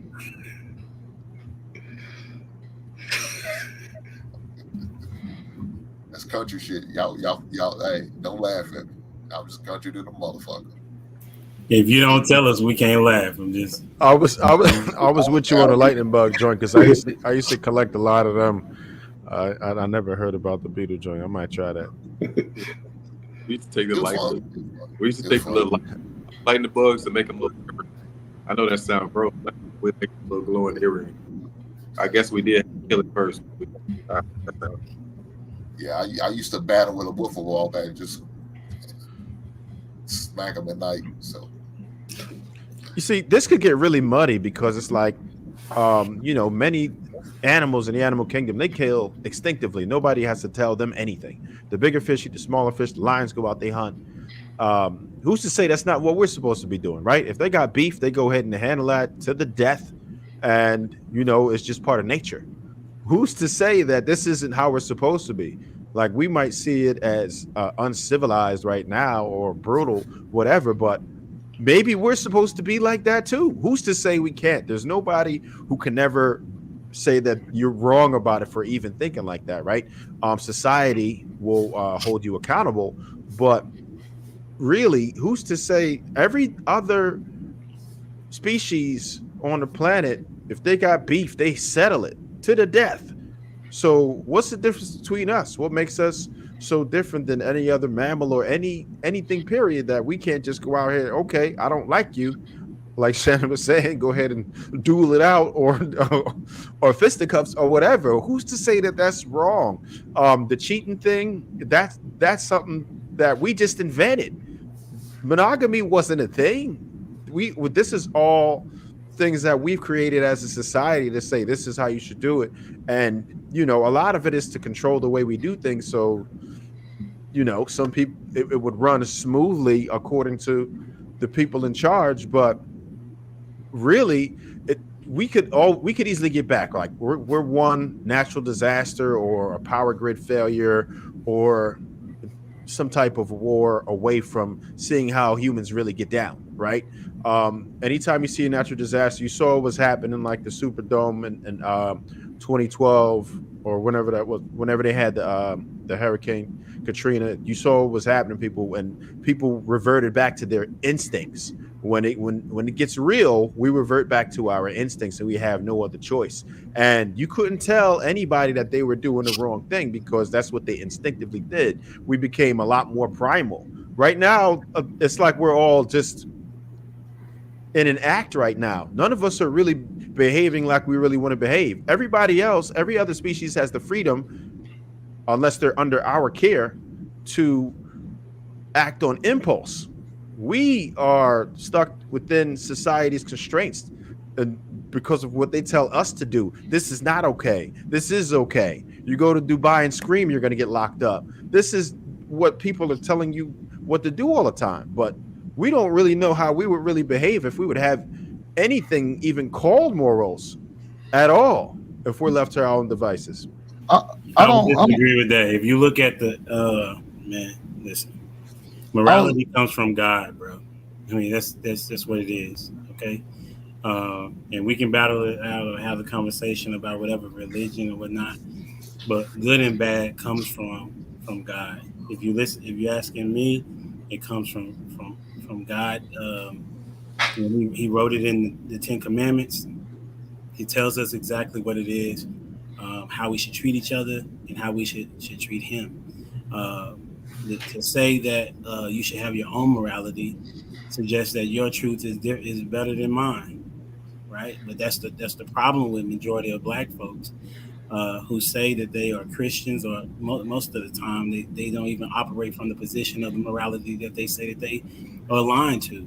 If you're saying you're a Christian but you don't follow the Bible and you're not even reading it, then how can you even say that there is a moral compass to be followed? Because if people would actually read the Bible and follow the Bible, they would be much better off.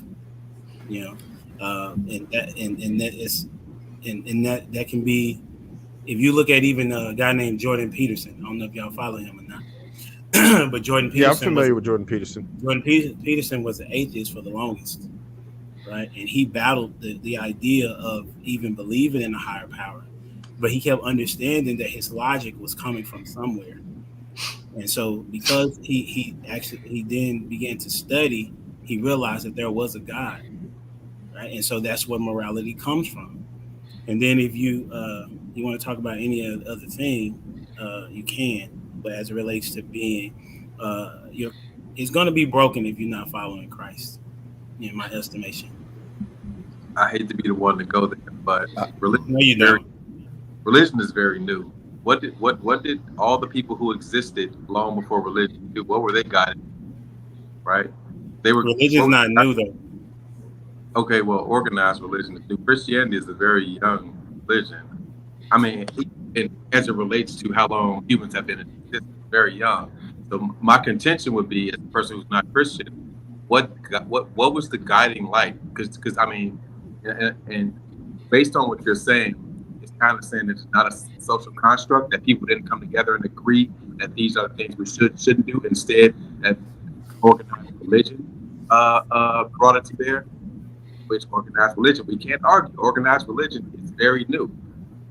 The other thing, the Bible definitely says 949 to 242. So just saying. I want to add to the statements. Well, when it's look. Go ahead. Oh, my bad. No, I think what Humble Dad was saying that. was definitely a great point. And I think what Trev was saying was a great point. Like, I think it's kind of like in between the two of those, right? Because, like, I genuinely think that even though I do agree that morality comes from God, I don't think God's morality was meant for humankind. And the reason why, I think the Bible supports that, right? Because what was the fall of mankind? The fall of mankind was when they gained the knowledge of good and evil, which is essentially what morality is. Mankind was never even meant to be able to decide or determine what good and the difference between good and evil, because that was beyond our knowledge. You get what I'm saying? So I feel like that if we're going to go from the religious standpoint, if we're going to use that as the foundation of the conversation, right? We're the product of that. Mankind fall for trying to know the same level of knowledge that God had, which is understanding what's right and wrong and good and evil. And that's for God to know. That's not for us to know. God made us to just follow whatever will he had. Perfect example of that too is like in the Bible, God sent the Israelites to kill several people. But the Bible also says don't kill. But when he sent the Israelites, and he said, not only did he say kill all the men, he said take their wives and their women and make them your wives. So at the end of the day, it's like, so who am I to judge? Like if I'm trying to judge God's morality from a human standpoint, there's plenty of people that God's killed, right? There's plenty of God done flooded the whole earth. So I just don't think if we're going to say morality comes from God, then we also have to accept that God's morality wasn't intended to be given to mankind to begin with. You know what I mean? If you're going based off the Bible, Satan supposedly gave us that understanding by giving that apple to Eve, or giving the fruit to Eve or whatever, and then she handed over to Adam. So based off of that, then we can't determine what morality is. You just got to leave that to God at the end of the day. But okay. Well, see, that's why it leads back to what I was explaining. All living creatures in the universe know the difference between right and wrong. And that's a good point, because as Sean said, Christianity is new. You know, it's 2,000 years old, roughly. You know, we've been around way longer than way before that. So, but think about this though, and this is to Trev. The thing about it is, when you look at the animal kingdom, and they just out there just killing and just, but that's all they're eating. That's all that the instincts that most. So there is what is 20 quadrillion species on planet Earth. That's 20 billion species on planet Earth. There's about 9 million animal species on planet Earth. It's only about 20 that kill for sport. So out of 9 million species of animals, I'm not talking about living, because living things is 20 quadrillion, but just 9 million living species, different type of animals, some with vertebrates, some without. It's only about 20 of us that kill just for fun. Just 20 of us that kill because we pissed. We pissed off at somebody. We pissed off at another animal, and we're not killing to eat and survive. So going back to Cloud's point and to Sean's point, predating the Bible, we were still here. And back then, what was our guiding light in morality? I think it's because, as Sean said it earlier, it's baked in the cake. We just know what's right and wrong. Now, do we decide to follow it? We're also a greedy species. You know, I know what's right and wrong, but I'm gonna kill you anyway because I want your shit. I know what's right and wrong, but I'm hungry and I want your food. I want your wife. I want your house. I want your car. I want to live like you live. I'm jealous and envious of how you are living versus how I'm living. And so I'm going to do what I got to do, including stepping on other human beings to get to where you are or where I'd like to be myself. And despite the fact that I know it's wrong, I'm going to do it anyway. But it's part of survival, right? It's wrong. Part of survival, right? So if you're saying, like what we were explaining about the animal kingdom, they're doing it for not to eat per se, but survival is the foundation of it, right? So okay, if we feel like the only way that we can come up with our survival is to destroy you, is that morally different than me actually eating another type of being? Is that any different? If the key to my survival is to eradicate these particular people for our survival, in my personal view. Now you start talking about the Matrix, because that will make you a virus. At that point, that means that you are now destroying whatever is in your environment so you can spread. And so in order for me to survive, not just to thrive, but to survive, that I would have to destroy what's currently in my way. Well, morally speaking, it's still wrong, but is that going to stop you from still doing what you need to do? No, not necessarily. But is it morally speaking wrong if it's for my survival? I mean, isn't that subjective as well? No, because it's not necessary. You don't. What if I feel it's necessary? Just like a lot of these animals who eat, they probably don't have to eat that particular being to survive. They could have found other ways, but they instinctively, that's what they felt like doing. Yeah, but they don't spread further than they need to. Yeah, I have an issue with this idea of like built-in morality. Equilibrium between them and the environment. I feel like morality is really more so tied to power than anything, right? Like if I come from a group of people who have power, and we've always had power, and we've always taken what we want, then in my morals would be taking what you want is okay, because that would be the morality of the situation I grew up in. If I grew up in a situation where I was enslaved, and even Nietzsche talks about this. He actually says Christianity comes from slave morality, because essentially the Jews were enslaved at one point, right? And so if you were enslaved, what kind of morality are you going to uphold? Obviously one that's about equality and sharing and no one being above anyone else, because you came from a position where you were being subjugated. But if you're from the position of the one subjugating, you don't care about equality because you're winning, you're ruling. You get what I'm saying? So morality, I don't know if it's built in. You get what I'm saying? Like everybody knows what's right and wrong. I feel like everybody knows what's right and wrong for them. You get what I'm saying? Like the lion knows it's good for him to eat zebra, and the zebra knows it's good for him to run away from the lion. But the lion, there's no morality about that. Like, oh, well, I know I shouldn't kill, but a lion's probably not going to kill its child, but it'll kill a zebra. You get what I'm saying? So I just feel like it all goes down to like the situation. It goes down to survival. It goes down to power. I just want to add one more thing. I want to add one more thing too. Like, all right, like for example, you mentioned only a few species kill for sport. Is it that these species kill for sport because they lack morals, or it's just because they're able? Not every animal is able, is even smart enough to hunt for sport. So it's like, if they had the intelligence to hunt for sport, would they hunt for sport? They probably would. So I don't think it has nothing to do with morality. You know what I mean? It's like, for example, there's a lot of animals that we think are herbivores that if given the opportunity to eat meat, they'll eat it. They just can't catch it. They just don't have the skills to hunt. But if you give a deer some meat, it'll eat the meat. If you give a cows be eating birds, like literally, like there's a lot of animals like that, but they just don't have the skills to do it. It's not that they're morally superior or anything like that. They just can't. They don't have the power. Well, every animal has the capability to kill. Yeah, that's not true. Not every animal has the capability to hunt though, to kill by choice, right? So a cow can't stalk an animal, right, and kill it and eat it. Like a cow doesn't have the capability to do it. A cow can defend itself and kill an animal, but it can't hunt. I'll be if it probably would. No, but what you're alluding to is Hold on, because I want Humble Dad to get us back on track. Go ahead, Humble Dad.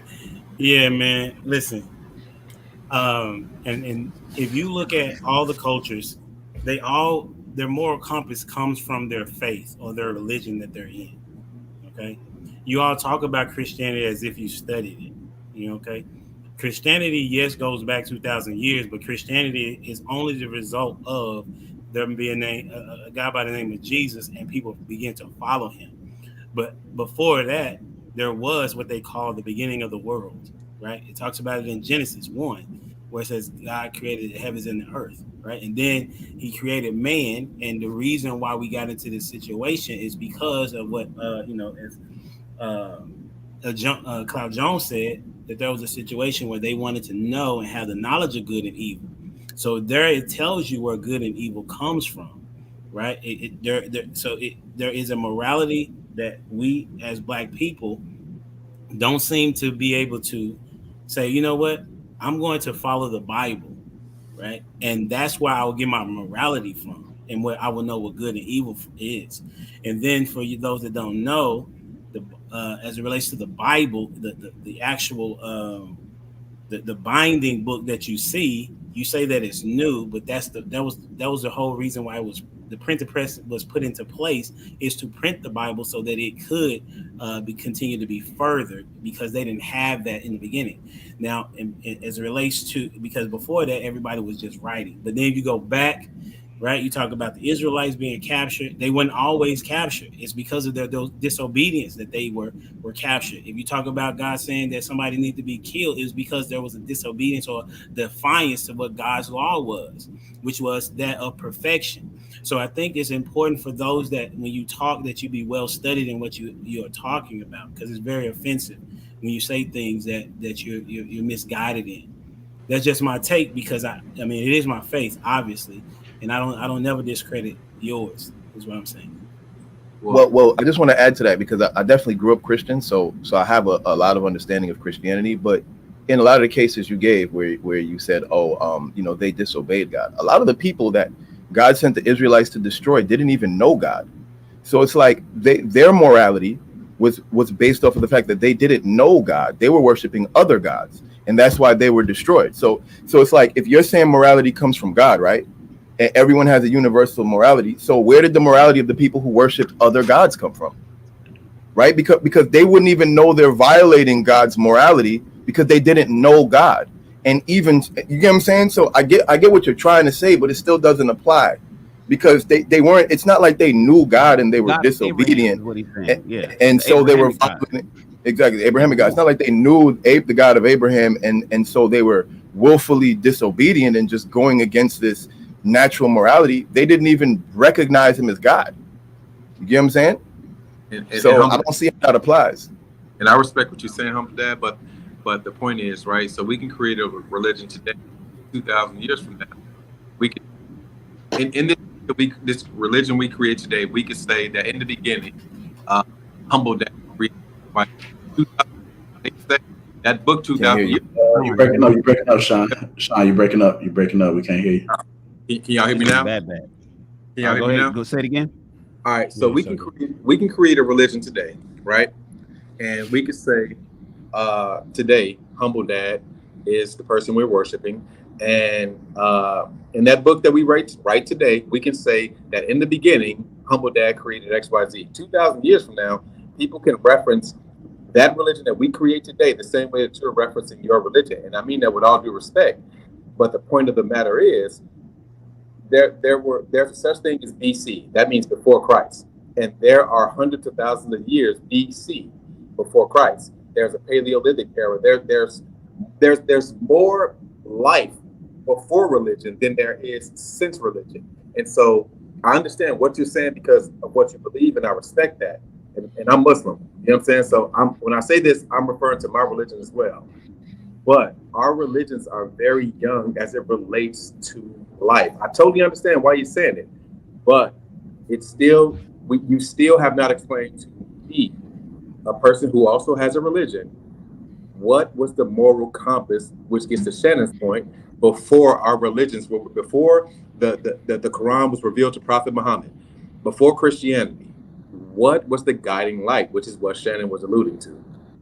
Yeah, that's what I said. I said that it was the 10 Commandments, right? And that was given, and people knew about it. I mean, it wasn't like if you go back and you look at it, there were people that knew right from wrong. Like it's an internal thing for people to know. There is an internal before they got the 10 Commandments. I'm sorry? The Israelites were in the wilderness for years before they even got the 10 incorrect. Commandments. The 10 that's Commandments wasn't given to them as soon as they left Egypt. So all that time that they were in Egypt, what 10 Commandments were they abiding by? That's what he's asking. Like you're giving examples of like he's asking pre that stuff. Like so pre the 10 Commandments, pre Christianity is what he said. And so I went in Christianity only happened after Jesus was here. So I went back to let him see that prior to Jesus, there was a 10 Commandments. Prior to that, if you look at, what was it? I think it was when Moses, if you want to look at it like that, when Moses killed the guy that was, and he started running for his life, people knew then that killing was wrong. But it was because he killed an Egyptian, and him killing that Egyptian is actually what made God reveal himself to him, because he was protecting one of God's people. So again, there goes the morality thing again, right? Killing was supposedly wrong, but the only reason it was looked at as wrong is because Moses killed an Egyptian. That's the only reason. Had he killed a Jew, it wouldn't have been a problem because Jews were the slave class. Abel. Right. I understand that. I understand that. But what I'm saying is God revealed himself to Moses after he killed that Egyptian. That's the thing that opened up the door. So how do you argue that? Okay, I'll drop it here because it's not going to go nowhere. But Cain killed Abel, right? And that was before anybody populated I think they was like the second, right? The first and second kid. So they knew right from wrong, and they began to populate the earth. So therefore, right and wrong was in existence. All right, y'all, we got to go ahead and wrap this one on up. If you guys are tuning in, welcome to King Talks. Hit the like button. Also, make sure you subscribe to the channel. Let's go ahead and get to the meat of the conversation. Go ahead and bring this up. A woman likes a man that can teach her something. A woman likes a man that can teach her something. Go ahead and play this clip and get your guys' thoughts on it. Attracted to men that can teach them something. That's true. Women are attracted to, men that can help guide them. It's attractive to them when they see a man that's about his paper, that's about his legacy, that's about his life. It was a short clip, but a woman likes a man that can teach her something. You guys agree with that? Some women do. Once again, with talking points on YouTube, we like everything to be absolutes. It has to be A or Z, nothing in between. Some women like that. Some women like chocolate ice cream. Some like strawberry. Well, I think that he's kind of like an absolute. Some women don't even have the depth or the capacity to even think to that degree to say, I need a man that can teach me something. Some women, a lot of women, really just like a nigga who got his shit together. Some women just like a nigga who got a beard like Shannon's. Some women like a nigga who's tall. Some women like a nigga with muscles. You know what I'm saying? So some women like a lot of different things. And yes, some women like what he just said. So I think it's a very simplified statement, and a bunch of niggas gonna take that and make it a YouTube talking point, and it's gonna annoy the shit out of us, along with the other shit they stuff in their mouths with the red pills. Exactly, bro. Like this goes back to the first. Like, so why is there Pookies and Ray Rays? If women only like what he talking about. No, bro. Pookies and Ray Rays teach them stuff. No, whatever. You know what I'm saying? It doesn't matter, bro. Like, what is y'all talking about? You want to dive into minutia? We can do that.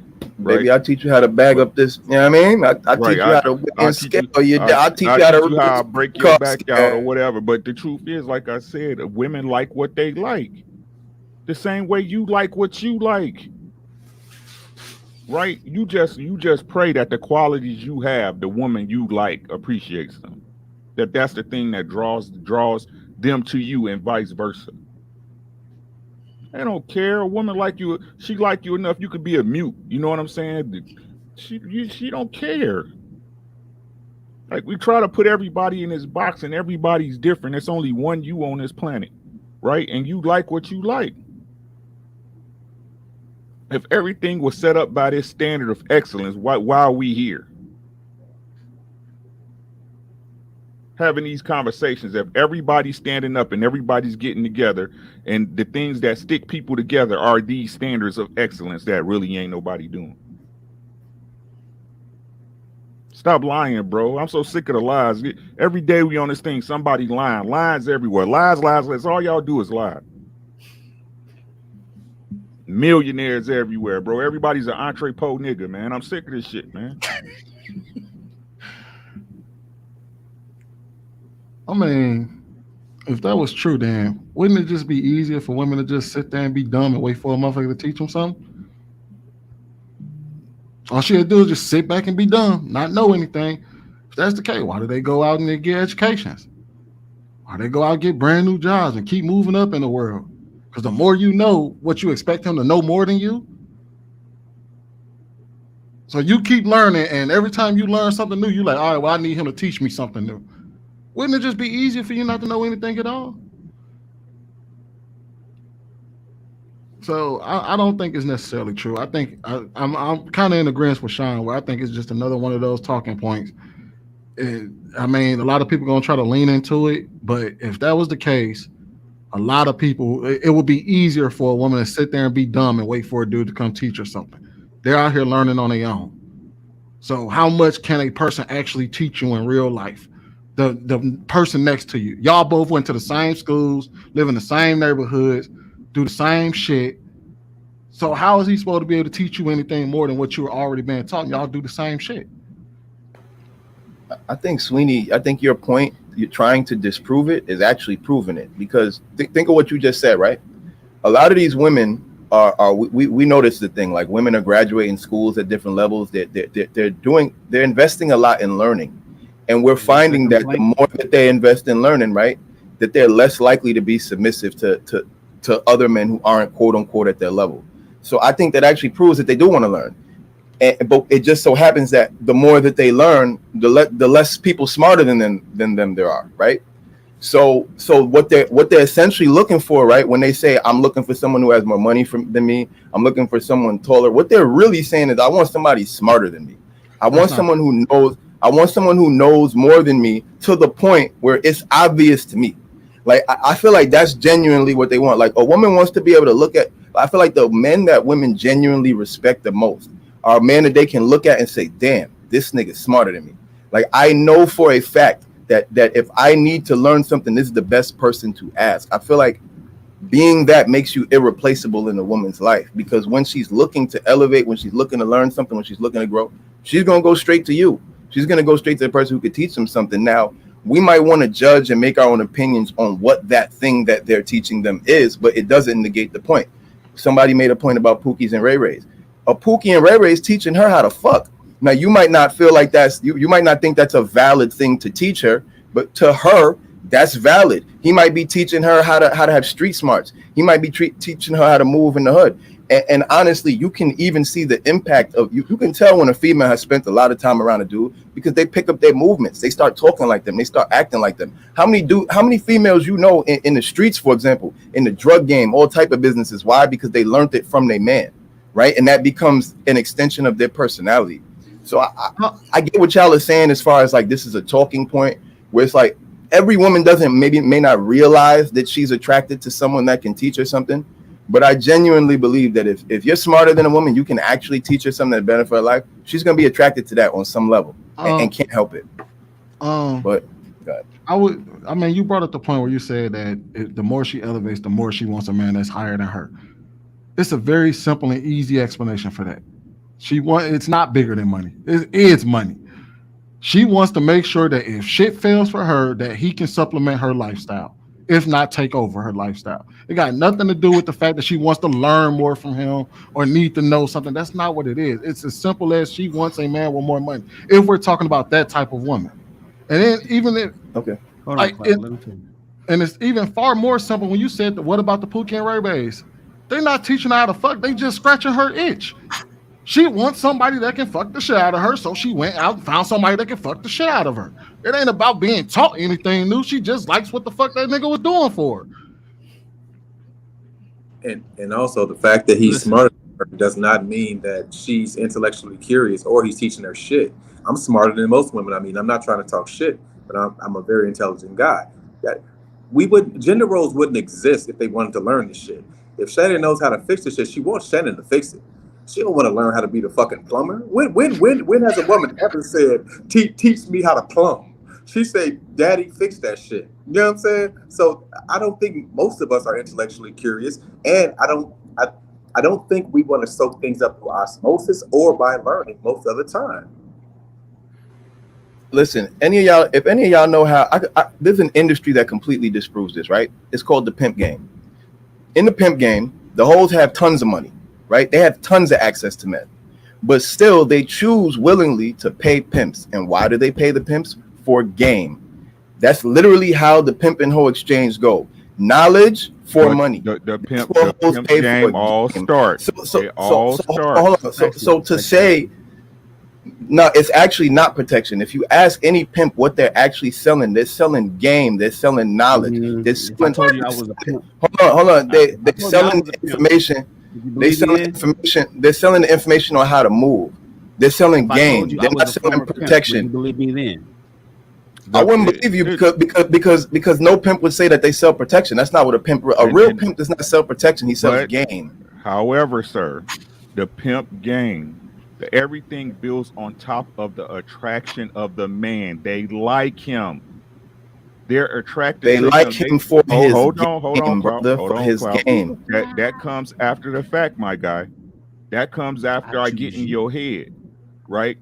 The initial attraction, the initial stepping into the door and getting to the game is that she likes that man. She's attracted to that man.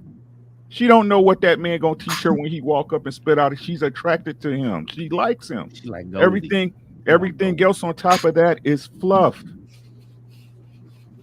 This what y'all listen. If she likes you, she in the going. sex industry choosing a guy just because they're attracted. I got you. I'm with you. Listen, we're talking about a woman. We're not talking about these girls that you all are talking about with the Pookies and Ray Rays, right? We're talking about. You talking about the hoes? No, we shouldn't be, because it would say a hoe likes a man. Are they not? Right, but we're talking about, if you're talking about women, because we got to categorize. If you're talking about women and if they wanting to date a guy, right? We're not talking about a woman that wants to just casually have sex, but a woman that wants to be in a relationship with a guy. That guy has to be doing better than her in some regard, right? And one of those things is the intelligence. How do I know? Because you all tell guys that they need to level up on different parts of their game. And one of that is, I mean, Shannon, you even said that guys need to have more experiences, right? So that they can then be able to provide that to whoever it is they decide to be put in their kingdom. Right? So a woman wants a guy that not necessarily can teach her how to paint, but she definitely wants a guy that can teach her how to maybe budget, how to go scuba diving, teach her how to, teach her how to do things that she could do. Right. And another thing is she definitely wanted you to teach her how to have sex. Right. That's one of the things that Pookie and Ray Ray may have above another guy. Yes, as Ricky said, the initial attraction is there, but for her to say, I want him to be my boyfriend or something like that, or be a dateable candidate, he's going to have a little bit more. That she says that he has something better for her than she thought in the beginning. But aren't there plenty of women out there that are married to men but had a guy in their past that was way better in the bed than him? I think you missed the point, Sweeney. I might have missed it. I said that he has to be better at something than her. And so that is what she is liking to learn from him, right? So, okay, I give you case in point, right? We all say that, and Shannon, you know this for sure because you're into marketing, that who buys the most stuff? Women. But when they get a man in their life that has the ability to budget, do those things stay the same? More likely not, right? So in that particular instance, he has just brought a level of financial literacy that she did not have prior to, and she would appreciate that. That's just an example of what I'm saying. All right. So I'll say like this. It depends on what you are teaching that particular woman. If you offer value, then of course a good woman is going to appreciate that, right? It depends on what you're teaching. Here's things that I would have taught, for example, how to fire your first weapon, how to raise your credit score, how to drive. These are things that you can't say that a woman's not going to value and appreciate. Now, if you're teaching her the wrong thing, then of course, yeah, that's not going to work. But if you offering things that are valuable, of course she's going to like that. It's always going to take a lot more than that, but I don't see why a good woman would not appreciate you teaching her these things that are necessary for life. If it's something that's going to add value to your life and you'll be able to take on with you as you age. Yeah, I have a problem with Look. the said. All of us on this panel have different skill sets, different careers. I don't need to learn anything that you all do. I need to understand what you do, and I need to pay you to do it, right? At the end of the day, everything that I know how to do, I don't have to teach her to do it. I just need to do it. You don't need to teach me. If I didn't know how to cook, why would she teach me how to cook when she can just do the cooking? Once again, just because a person knows something, has skills, or has information does not mean that they're going to give it to you or that they need to give it to you. They just have it. It may attract you to them, but that doesn't mean, once again, that they're going to teach it to you or need to teach it to you. Yeah, so I think what we're arguing is the literal sense of teaching versus the philosophical sense of teaching. You know, philosophically, I'm with Clout. So when polling or talking to women, one of the biggest, when you ask a woman, what do you want in a man? I want a guy that can teach me something. That's one of the first, that's one of the top 3 requests from most intellectual women. I want somebody who can teach me something. They say that. We're literally here arguing about hypergamy. And do women have it or not? Hypergamy is about socioeconomic, sociological, and educational background. Women want somebody equal or above. Now, and make no mistake, if your woman isn't asking you questions about damn near everything, y'all won't be together long. Not so much that she wants to learn how to change the brakes on the car. She wants to know that you know how to change the brakes on the car. Not so much that she wants to learn how to do the plumbing, but she wants to know that you know how to do the plumbing. Now, is she going to ask, well, you know, can you teach me the difference between the 7/8 socket and the 1/2 inch? Are you going to tell me which way to turn the wrench, what lefty loosey, righty tighty? I want to learn how to solder. I want to know how to set up the equipment and build a studio. She may not want to do all of that stuff. I get that. That's to Sean's point. She ain't gonna be sitting there taking notes, asking you how you fucking fix the washing machine. She ain't gonna be back there trying to figure out, you know, positive versus negative and AC versus DC or trying to rewire a house. But she wants to know that if you know how to do that, she can pretty much come to you for the things that she does want to know about, and you'll have the answers. See, she may not care about all the things that you know, but a woman, when they say, I want a man that can teach me something, her knowing that you're smart enough in all these other areas means when I have a question, I won't even Google it. You're my Google now.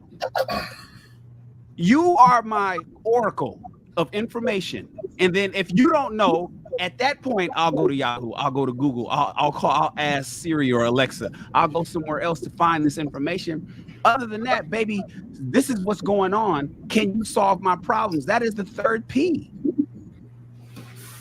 Protect, provide, and problem solve. Men problem solve for their families, their women in particular. And problem solving means that you know some shit. And if she has a question, she can go to you for those answers. And that's what they typically mean philosophically on having a man that can teach her something. Well, look, I feel for the. Go ahead. Shiny, you done, big brother?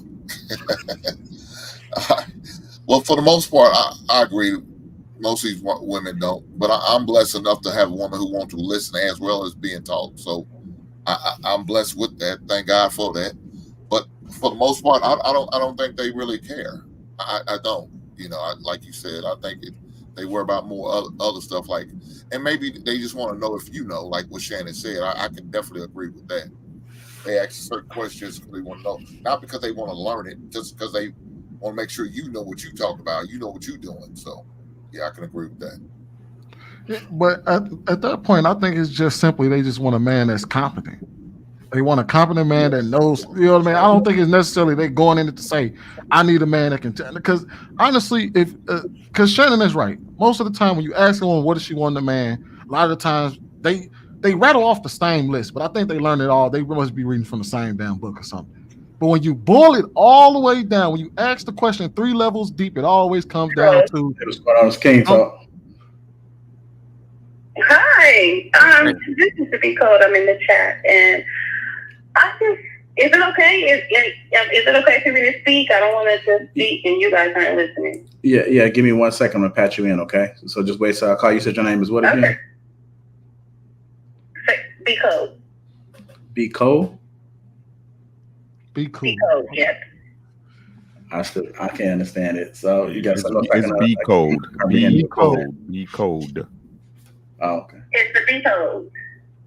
Oh, okay. Oh, so you guys can hear that? Yeah, we can hear her. She loud as hell. I'm just playing. Your mic is off. Look, JR, we can hear everything you say. Oh, okay.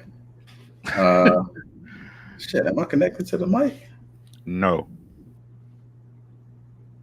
Okay. Can you guys still hear me? Yeah, we can still hear. Yes, sir. Damn, what the hell going on here? Oh, say man. Get your shit together, JR. That goddamn iPhone. That goddamn iPhone ain't shit, man. Everything is black. Okay, so the whole time I've been talking on this mic, I wasn't even connected. All right, I'm about to ready to go ahead and put you in, man. All right. Here we go. It's too early. It's B code. B code, okay. B code, you there? I'm here. Okay, yeah, she is pretty loud. All right, go ahead and ask your question. Okay, I just wanted to say, first of all, hello to the panel. This is a very, very interesting conversation.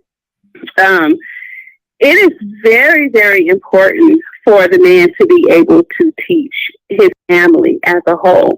Because remember, not only does he need to be teaching the woman, he needs to be teaching the children, right?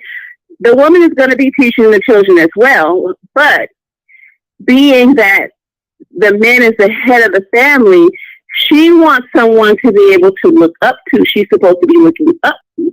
So if you can't teach down to her, then you don't want her thinking that she has a man that's stupid, right? Because I'm going to tell you something. As women, you know, that is one of the things we look to.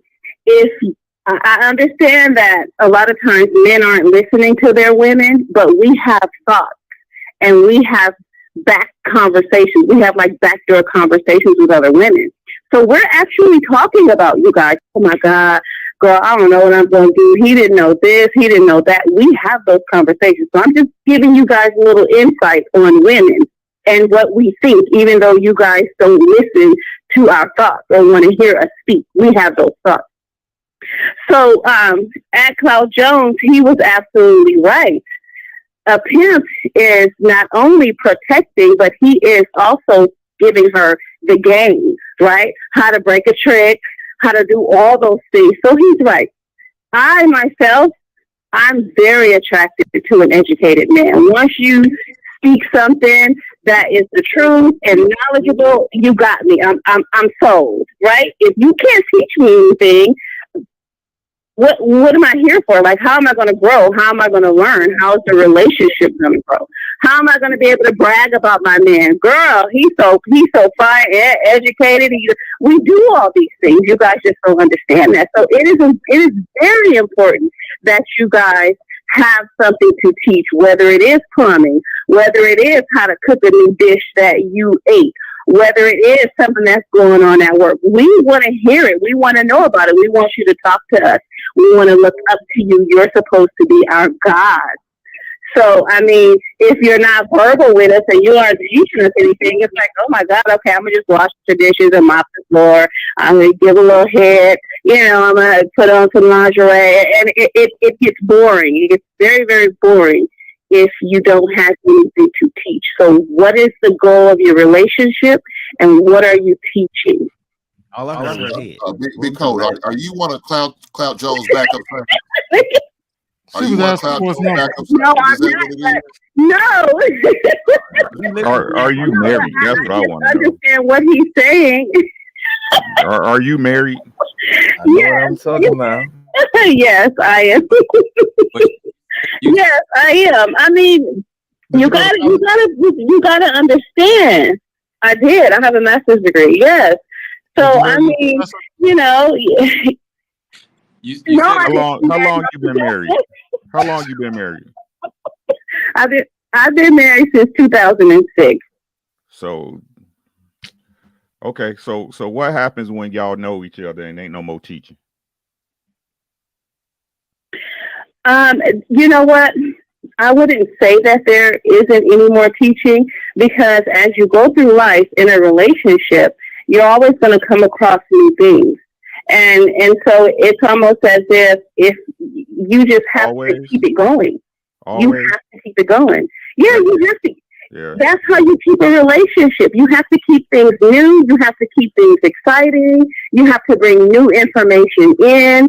I don't agree with bringing other women in, but you can bring other, bedroom pleasure things in. I mean, come on. You got to keep it going. That's what a relationship is, or you get bored. If I can be frank, you sound delusional right now. Why? Why would you say that? Because nothing's going to be new forever. Nothing can be new forever. You can only learn so much. And the point is that people, you included, try to sell this story of marriage or relationship being a fantasy. Like there's things that happen new every day. Marriage is all about routine. That's why you get married, is for the safety. Hold on, man. You get married for the safety of routine, that you get someone that you can count on for the rest of your life.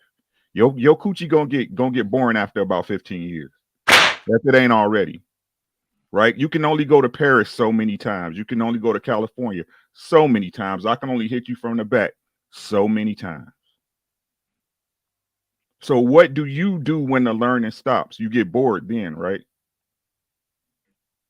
The learning doesn't stop. I mean, if I took my education, for example, I started out as DNA, then I got my LPN, then I got my. It doesn't mean smart, but it means growth, right? It means growth. It means growth in new areas. And if you consider a relationship to be routine, then I really wouldn't want to be married to you, because you can't think outside the box. You have tunnel vision. Don't you want if you want something, you're going to get it. If you want something, and you got it, you're going to keep it. And so you're going to, just like women do whatever we have to do to keep the bedroom exciting for you, you have to do whatever you need to do on your end to keep the relationship going and exciting.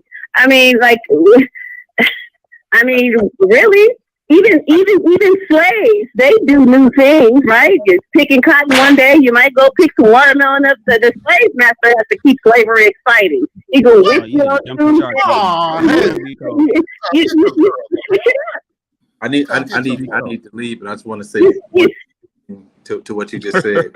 I think the original topic was about what he's teaching you, what the guy's teaching. When you spoke about it, you talked about what you're attracted to. You talked about the man knowing things and that you're attracted to that. You talked about what he could teach you. You didn't talk about literally him teaching. I think everything you said changed the context of what we were talking about. And I respect what you're saying, but I'm just saying we were talking about the active thing about you actively learning from him, not what you're attracted to because he has his knowledge. The other thing is there's a such word that we didn't create. It's called mansplaining. And I've been told that I've mansplained a lot of times. You know what that means? That means you're trying to tell her some shit and she don't give a fuck about that shit. You know what I'm saying? And so, and to Ricky's point, I'm sure at some point it starts to sound like he's mansplaining things to you after being married for that amount of time.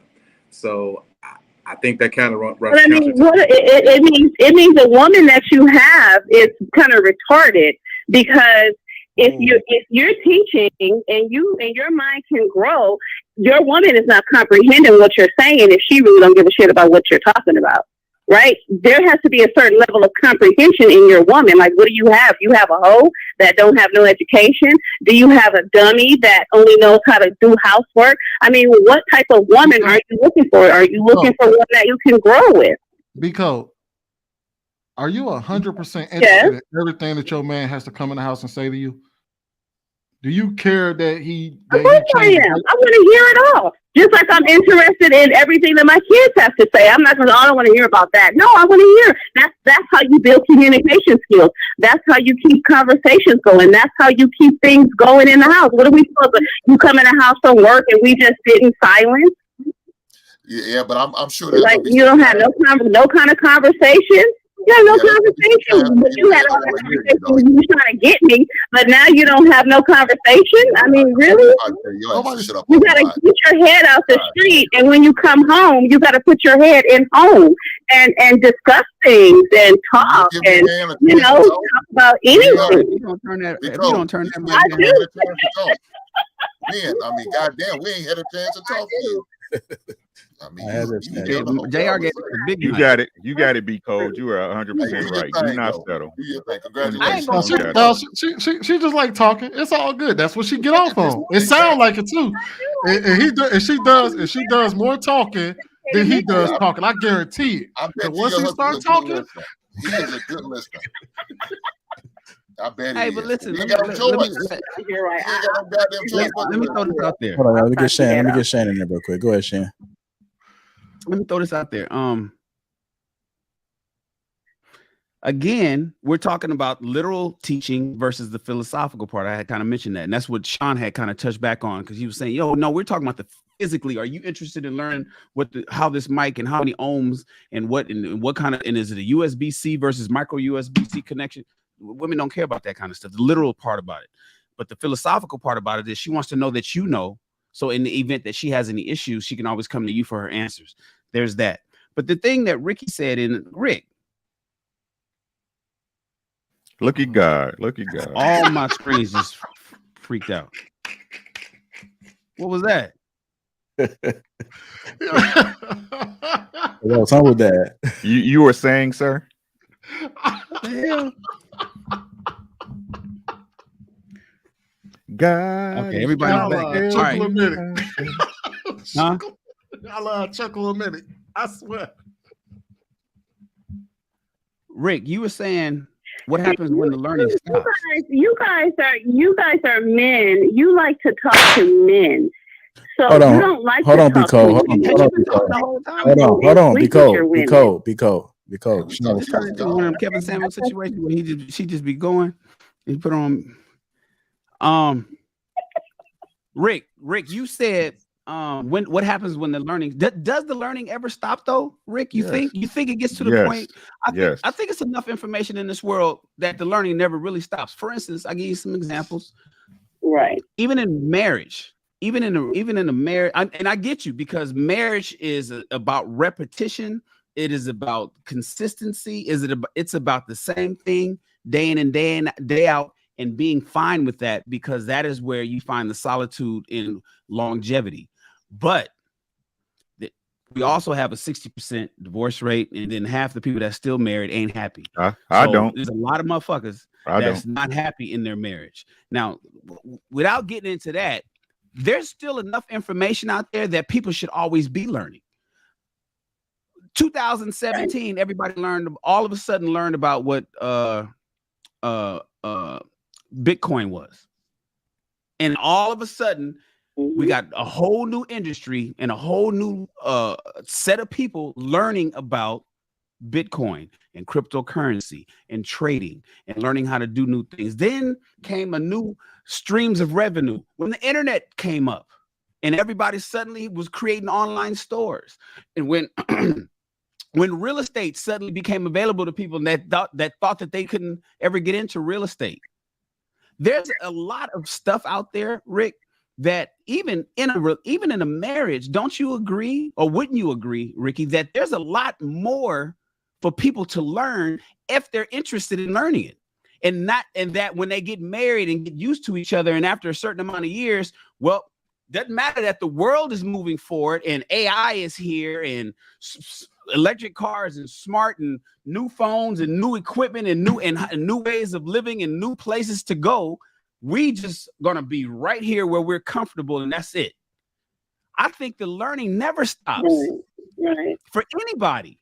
Right. And if the learning doesn't stop, Rick, I would imagine, being the head of the household, that the information is gonna come through you and then get disseminated down to the people that's up under your fold. It's gonna, baby, well, let me figure, we going on a cruise? Let me learn about this boat.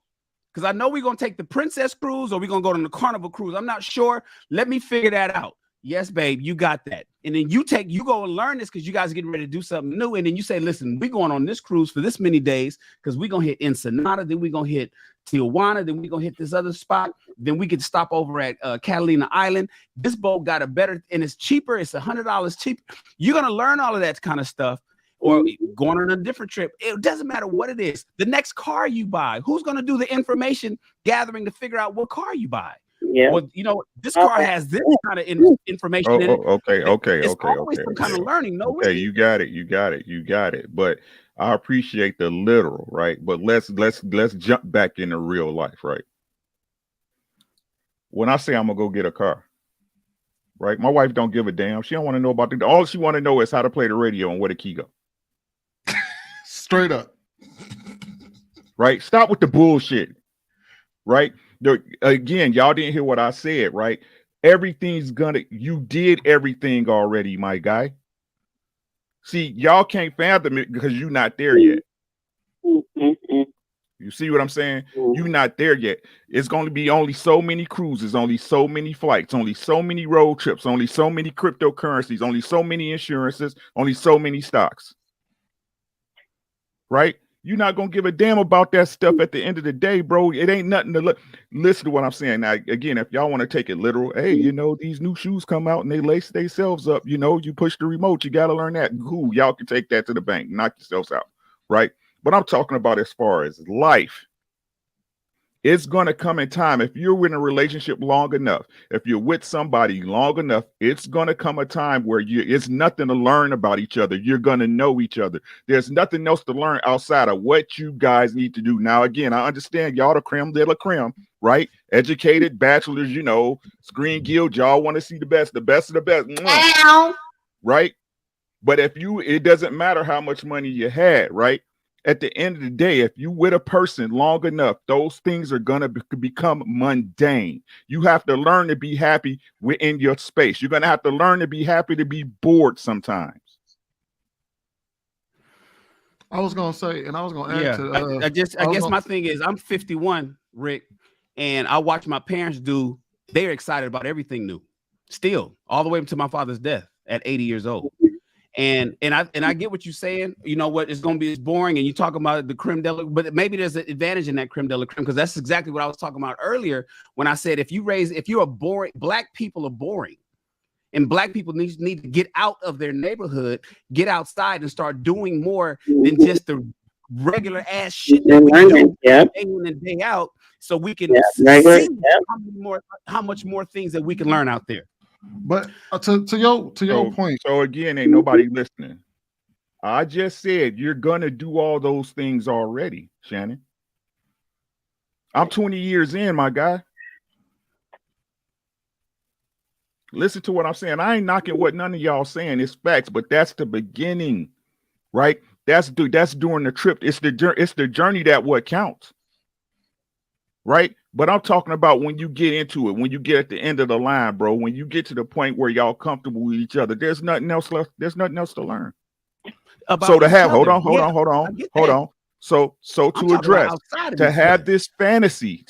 this fantasy that every day there's going to be something exciting and new on the love boat. That's a fallacy. That means you're chasing something that you're not going to be able to ever achieve. And the fact that you put that expectation on the person, because it's one thing, for instance, like you said, Shannon, you said your parents is excited about everything that they learn new. That don't mean that they have an expectation that they're going to learn something new. They cool where they are. I'm not talking about expectation. Right, but they're cool where they are, but they love to see new stuff. It's fun, and they're like, yeah, I like the man. You show me how to use that phone. That don't mean that they were unhappy with the fact that they didn't know about that phone before. They were cool where they were, and it was just exciting to learn something new. We going mad off the deep end with this, bro. Like Yeah, all we're saying is that women are attracted to niggas that could teach them something. We're not trying to say their whole life depends on, and in 20 years you're gonna have a million things. No, we making a simple statement that listen, if you could teach a woman something, it's beneficial. That's it, bro. Like, I don't understand why y'all making it so extra, bro. Like, You just heard a woman say, I want to learn something brand new every day. There's something to learn every single day. I want to learn something every single day. And without that, you should be learning something every day. If you're not learning something new every day, then I don't know what kind of life you living, bro. I read new articles, read new information every day. First off, any man worth his salt, should be exponentially increasing his game, which is his knowledge every single day. You should be reading, you should be watching interviews, you should be studying, you should be having conversations with you should be constantly learning. And if you're a man who's constantly learning, then you'll constantly have some new game to share with a woman. So I don't understand why this is such a difficult conversation. Why was your great-grandfather so successful? What? Because he didn't learn new shit every single day. He knew how to do the same shit every single day and just got really good at it. Wait, you said why? Who's successful? Why was your great-grandfather so damn successful? We're failing. You don't think your grandfather learned new stuff every day? He just knew how to do You the think that same we didn't thing. evolve in technology? You guys think? Are you kidding me? What you basically saying is I was cool with the flip phone, so fuck an iPhone and fuck the iPhone, fuck the new technology. This was me call. All I need is allow me to call the next person, and I'm good. That's not what I said. Listen, YouTube literally exists because people want to learn new information. So I don't understand why it's so hard to understand that women want to learn new information. Allow us to come together and have a show. Hold tight, shit. Let me get Trev in there real quick. Go ahead, Trev.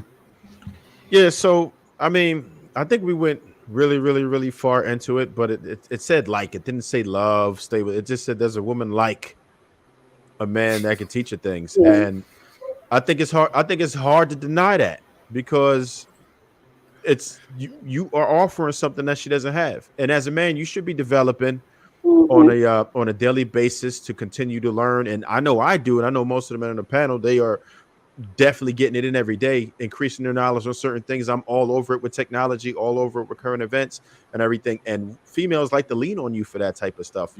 She's not going to be in all the time as much as we might be as men, like going in, listening to all of these. There are some females who behave like that, but if she can get that from you, and she doesn't have to go through all that, because females like to rest easy sometimes, and they want us as men to bring it to them. They like to be taught. Like it's actually part of the submission. It's actually part of the it's part of the submission process. If your female doesn't feel like you are, it's part of the submission. Like she has to be able to feel like you are a superior in every way to be able to submit to you, and that's part of it. If she thinks that she's smarter than you and she can't learn nothing from you, then she can't. That's part of the attraction. She's not going to be highly attracted to you. But when she knows that you got it, it's just part of your competence. When she knows that you can go ahead and show her things, it shows that you as a man have competence and you got this. And like, there's so many things that women should learn from you, because as a man, life is harder for us, and that's undeniable. We look at life, we experience life way harder. So we're going to go through more things, period. We're going to learn. We should be able to spit some game to her and say, hey, listen, this is what you do, whether it be game, whether it be knowledge, or like I said earlier, something that's going to bring value to your life. This is crazy. What happened, Sweeney? What you got? What you don't think? Because we're looking at this for that. We're looking at this as if people aren't normal people. Most people just live regular lives, Ain't nobody out there, like, even when y'all, that's why I said, why was your grandfather so successful? He was a plain dude that did plain shit every single day. He went to work, got home, washed off his boots, took a shower, went to work, got home, washed off his boots, took a shower, went to bed. And his woman stood by his side the entire time, and they managed to make it 30, 40 years of him doing the same shit every single day. But now we're talking about, yes, the internet was built. Yes, we have all of this. But that was from a few creatives in the world. The entire planet didn't do that shit. Just a few people did that.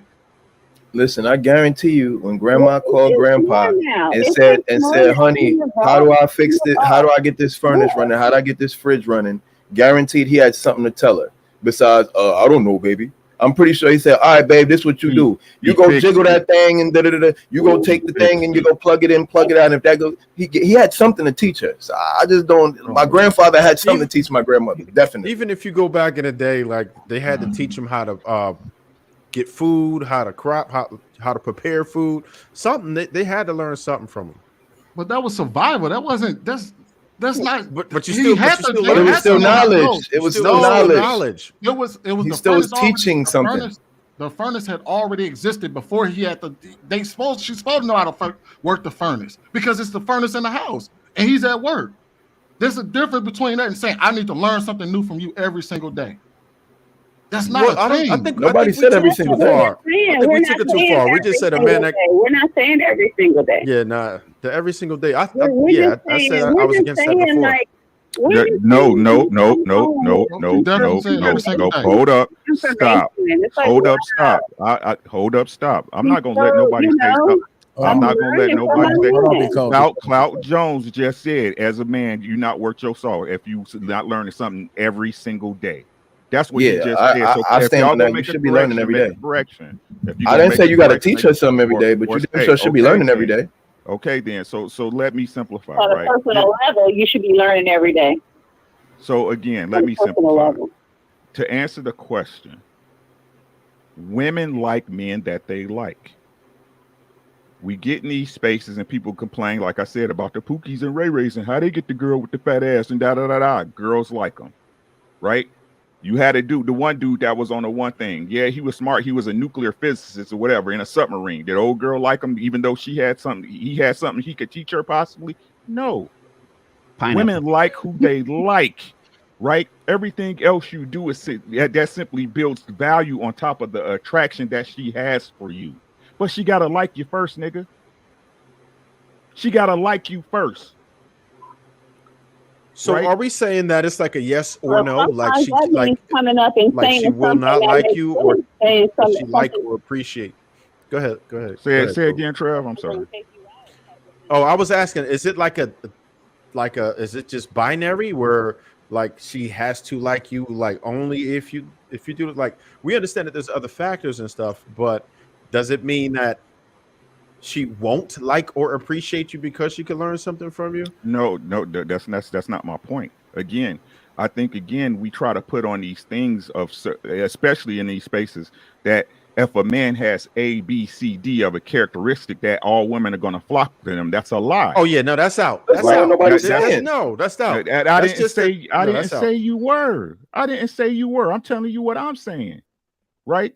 So again, the problem is, this is my humble opinion. You guys take it how you want.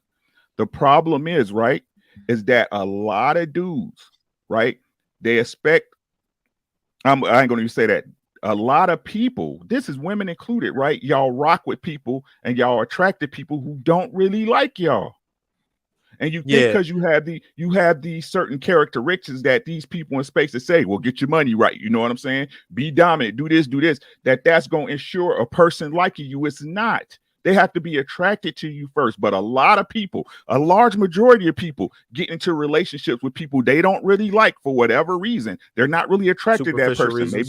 Maybe right? Maybe they hit it for the night and then something happened. It's a mistake that happened and you stayed there or you thought it was something that's not, right? So again, that's a value add. Attraction is the main thing with pimping. Yeah, he taxing for the game, but for him to even get in her ear, she had to like him. Yeah, certain things universally that you would need to possess, whether it be you don't think looks. What is it? What's the You reason don't why think she's that adds to the attracted to him, though, attractiveness? Rick? That's what I'm saying. Like you're saying she gotta like him. You don't think that's part of it? Hold on, Cloud. You and Shan talking at the same Oh, my time. bad, Shan. My bad. Not initially, no. Not initially, no. No. That's the stuff that she learns as you go on, right? As you go on, as you explore a person, as you see what they're about. But initially, no. Bro, a woman can tell if she's gonna learn something from you in the first conversation. That's a lie. That's a lie. That's a lie. That's a lie. That's a lie. If you're having a conversation, too many niggas laugh, but you it has nothing. that, you might think it's a lie. You might think it's a lie, but guaranteed, women are extremely observant, bro. I know this to be true. Women are extremely observant. They know if they can get some information from you and learn something from you based off how you talking, just based off the vocabulary you're using. Just based off of the first couple sentences you say. If in the first couple sentences she ain't learned nothing from you, and she gonna know she can't learn nothing from you. But if the first words that come out of your mouth blow her mind, then of course she's gonna be attracted. So I feel like what you're saying is like you're acting like game don't exist, right? Like you're acting like there's not men that can say something to a woman that makes her attracted, right? It's not all physical, bro. Or he first opened his mouth and she said, that's why pimps always talk about having a mouthpiece. Why? Because they don't talk about your looks. They don't talk about having a look. They focus on having a mouthpiece, because your mouthpiece is how you convey what you know. And what you know is how you leave an imprint in a woman's mind. So I get what you're saying. Physical attraction is all important. But a dude with game is going to be able to make a woman respond in a way based off of attraction better than a dude with no game, and that's just universally a fact anyway. With attraction or no attraction? I'm saying that he could be good looking and have no game, and a dude who is not as good looking with more game is going to make the woman more attractive. That's not true, bro. There's plenty of good looking dudes out there that don't got no game, and that's why women and there's plenty of ugly dudes out. There's plenty of ugly dudes out there knocking women down because they got game. Hold on, y'all. One mic. Y'all can't act like y'all don't know that there. How often do we see that baddie? How often do we see that baddie, right? With that ugly dude. So you're saying that she picked him based off of attraction? No, dude is ugly. She picked him based off of game. Whether he was funny, whether it be he was slick talker smooth, but he knew what to say. That's awesome. what I'm saying. That's awesome. We always want to go to the extreme case, right? The ugly dude, which you don't see a lot of. He right? could be teaching us some new jokes. The simple fact that you implied that a man has to have game, right? Just because I speak it out of my mouth don't make it true, right? So again, what's the question? Teach her something. I can lie about teaching a chick something all day, right? That don't mean you taught her something, bro. I don't understand what point you're making with that. I take pauses. I don't know if you ever been up here, but I'll explain. I used to stutter, so I take pauses so I can get my thoughts, right? So again, the simple fact that you say that a man has to have game, that he has to be able to convey something to convince her to like him. No, it's not to convince her. It's not to convince her. What you call it? Definitely to convince her. It's called campaigning. It's expressing what he knows in his game. A campaign is no. A campaign, you're not out there trying to convince them of anything. You're expressing. Can I finish talking? You're expressing what you are and who you are, and allowing her to choose based off of that. It's not a convincing. You're not going out of your way to be like, yo, shorty, look at what I know. You should choose me. No, it's conveying what you know naturally, and a woman saying, wow. Call it campaigning. You shouldn't have called it campaigning, Cloud. Because that's literally what a campaign is. Words matter. I'm talking P talk. I'm talking P talk, so I realize it might be a little confusing because I'm getting into that mode, right? But at the end of the day, P's call it a campaign, and what a campaign is, when you're going out and you're looking your best, you dress your best, you're communicating, you're talking to everybody, you're being social. That's campaigning. You're making yourself available to be chosen. That's the whole purpose of it. But it's not about convincing anybody of anything. It's about letting the world know. Just letting your light shine, period. That's what your campaign is.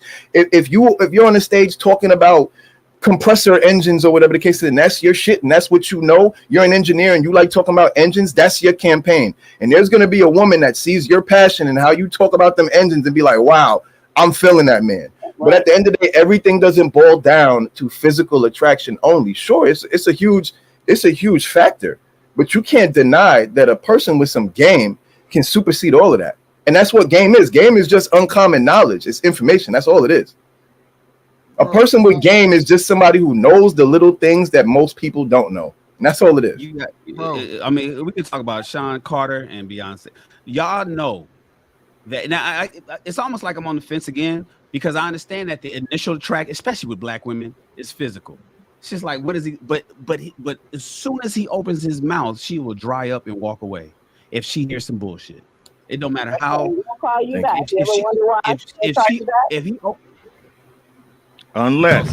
Unless Shannon, unless what? If he opened his mouth, you just want to smash. But what? Good night, y'all. Y'all have a great one. My point is made. I got to get up in the morning. Y'all have a great night. All right.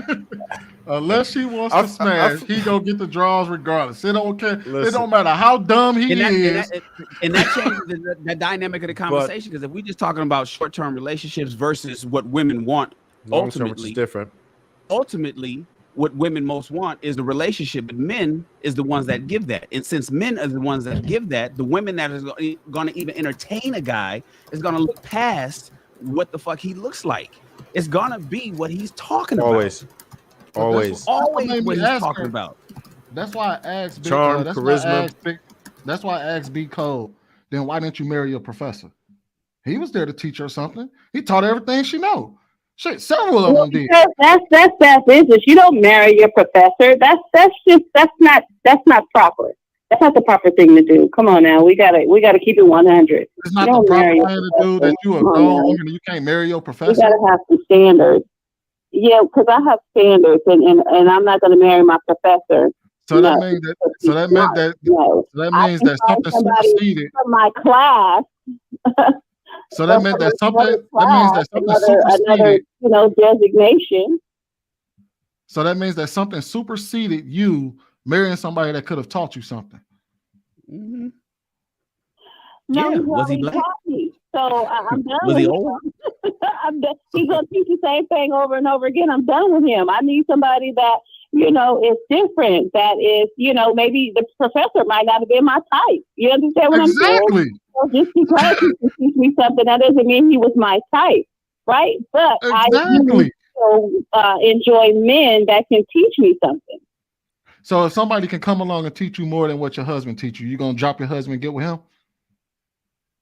No, because that's not death to death part, baby. That often happens. We gotta have the standards. We gotta see reality. I'm just asking because. Listen, y'all heard what Aladdin said, man. Women go to work. Aladdin ain't say he looked good. That man. Aladdin said, "Bitch, I can show you the world, baby." That's what Aladdin said. Yeah. Aladdin didn't say, baby, I'm the handsomest. He ain't say I got money. He said, bitch, I can show you the world. You understand? Yeah. Yeah. I don't think it's anything you could lead with. Aladdin was lying his ass off. It don't matter because why he got her is because he showed her something she never seen before. He said, bitch, I'm gonna show you how I steal these apples. He ain't had no money for her. He ain't had none of that, but he showed her how he steals apples and how he sleeps in the balcony and looks at the palace, and she was flabbergasted. She said, I ain't never seen the palace like this before. Yeah. And Aladdin got her strictly off that.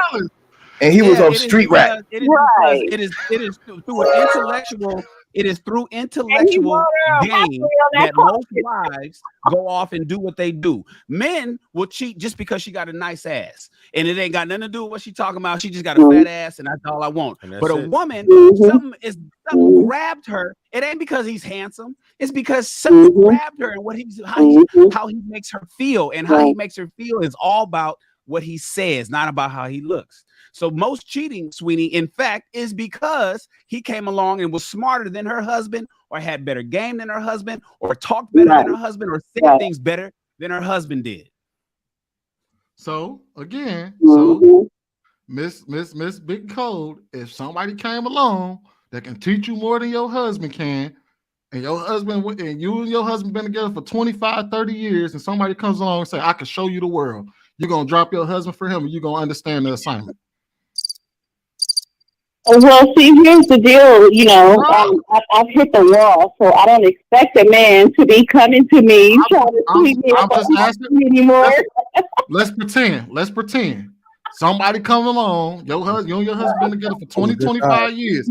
They come along and they say, I can show you the world. You dropping your husband, or you understand the assignment? Have y'all seen the movie Indecent Proposal? No, I'm gonna ask to see the bank account first.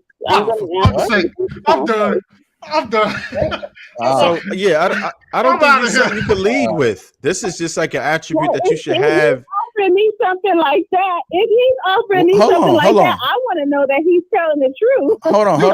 You know you're saying this on live right now, right in front of like 600 people. Hold on. I'm not a sucker. So you're saying that if a man came that was offering more, that you would entertain it possibly? No, I wouldn't. I have children.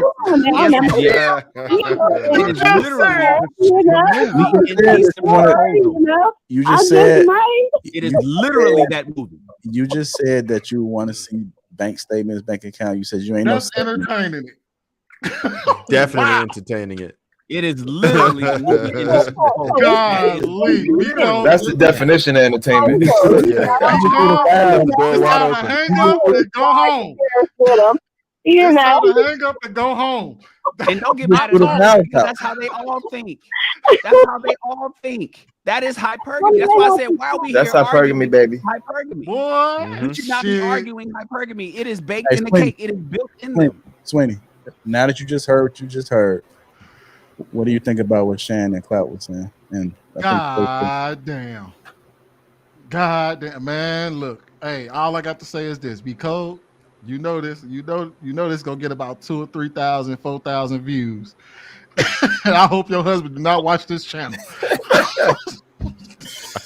What? Some woman came and told her she wanted to show him the world, and I couldn't do it. I tell him, baby, go ahead. She living a little ass podunk apartment building all her life. Driving you one of those free spirited people, don't you? You got tattoos, $40,000 a year. And she got a boring week in and week out. Her life is boring. Ain't doing nothing. Don't go nowhere. She sees on TV the vacation spots. They can't afford to go Fantasy Island girl right now. This man comes along who's intellectual, has information, that knows about stuff, that knows about the world. He can show and prove everything that he's talking, and he offers her to come along and accompany him to fucking and to get her passport and say, let's travel the world. I'm gonna tell you this. Or Shannon, I'm not saying that she's gonna leave her husband, but I guarantee you she's gonna think about it. I'm gonna say this. Yo, Shannon, even vice versa though, right? Like imagine she was rich already, and some dude from the hood is like, "Yo, shorty, I'm gonna show you all the spots where we get the burgers." Yeah, I mean, he's showing her where the shootouts happen. He's showing her where the crack. She ain't never seen it. She's like, "Yo," she's like, "Wow, oh my God, the hood is so amazing." Wow, you know what I'm saying? It don't matter what you showing her, what you teaching her, as long as it's something new and something exciting. Where is all those women in the chat right now? Y'all need to be here standing up because y'all just heard live and direct. I want to say, let me go and get to these super chats real quick. So we get up out of here. Bob 1999 says, "Great show as always." Andrew Dale $5 says, "You misunderstand the scriptures. Adam was to eat from the tree of life, not from the good and evil." Yes, it's written on your heart. Check out LLC 99 says, "Big Clout, the only way God destroyed people / nation was because they were disobedient to him. God is not a people pleaser. When he speak, you obey. Clout, they know Jeff, but rejected his message." God. Oh, I addressed that already. He paid $5 to make sure he fixes typo. That's what's up. He put respect on God's name too, all caps. 99 says, "Moses was chosen from birth." Thomas Thompson's $5. Appreciate you. Lakeisha Penny 499 says, "Speak Ricky."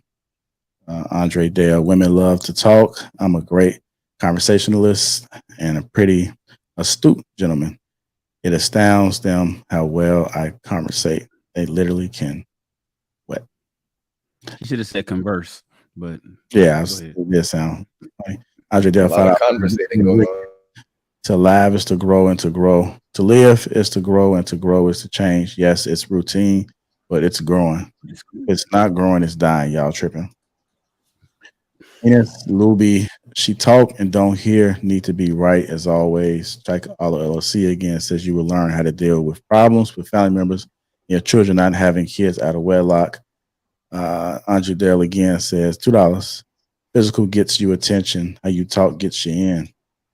And Chika Auto LLC 499 member says, clout a woman you can like you because you have a long finger and big feet. A woman you can like you because you have clean teeth. So like I don't know Ricky like personally to know, but I can believe that in his household it works, right? And so that's the reason why I think he preached from that perspective of saying every household is different. He's been with his wife for a long time now. I do think that there are some women 20 years ago that was liking a man that was bringing some new stuff. I mean, to me, if I had to pick one, I would probably pick the wave of still constantly learning things. I don't think it's wrong for learning. You know, I think that would be the more safer route when it comes to you being like well versed of what's going on. You always got something to talk about. It just seems like you just own it. So if I had a choice myself, I would want to go that route. You know, because I don't see anything wrong with it. I mean, if you don't go that route. Yeah, if you don't do it, then you run the risk of a nigga like Trev Smooth catching her at the grocery store and saying something slick in the checkout line.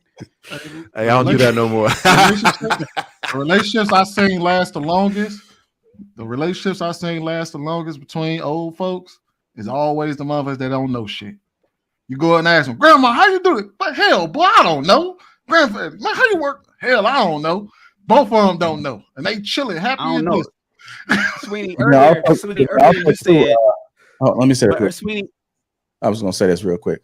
Also, too, it's always situational too, because you got some people. Like what I've learned is that a lot of us were in this bubble growing up, so we haven't been exposed to a lot of different women. So there are some women out there that like to have conversations. There are some women out there that like to experience. I think that since we was in this bubble, this is all we see and this is all we know.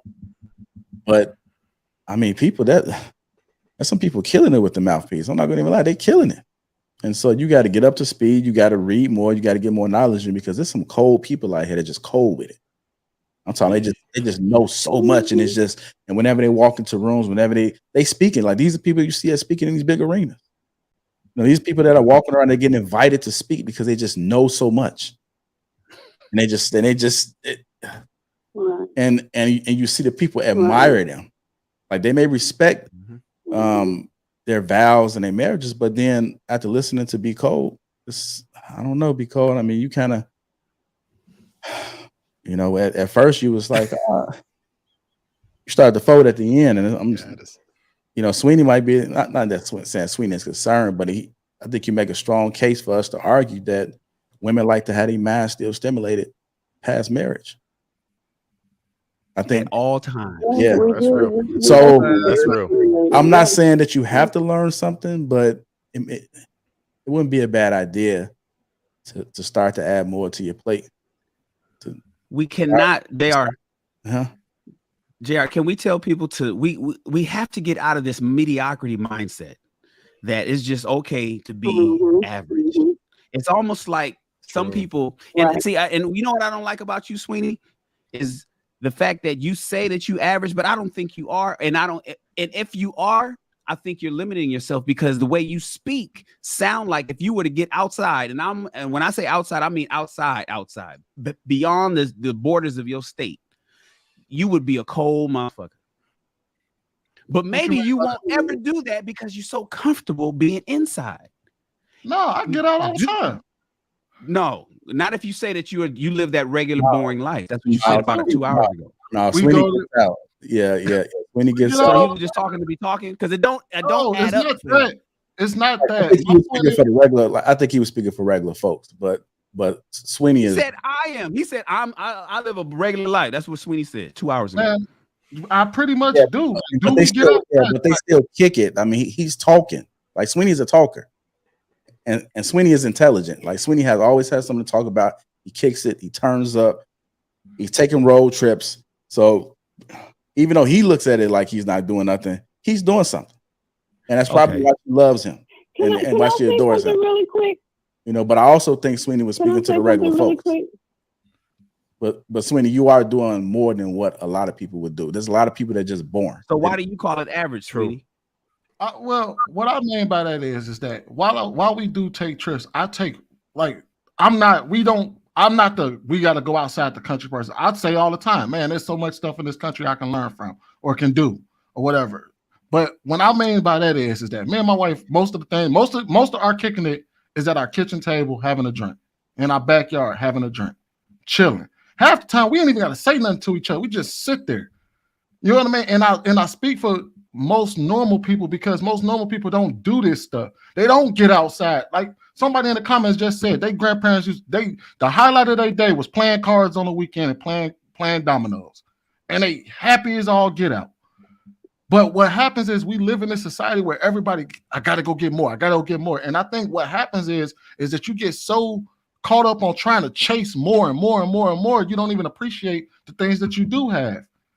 So while I may be growing in my life, I'm appreciative all the time. Even if this is the last thing that I ever do on this earth, and this is where I'm at for the rest of my life, I'm cool. My wife is cool.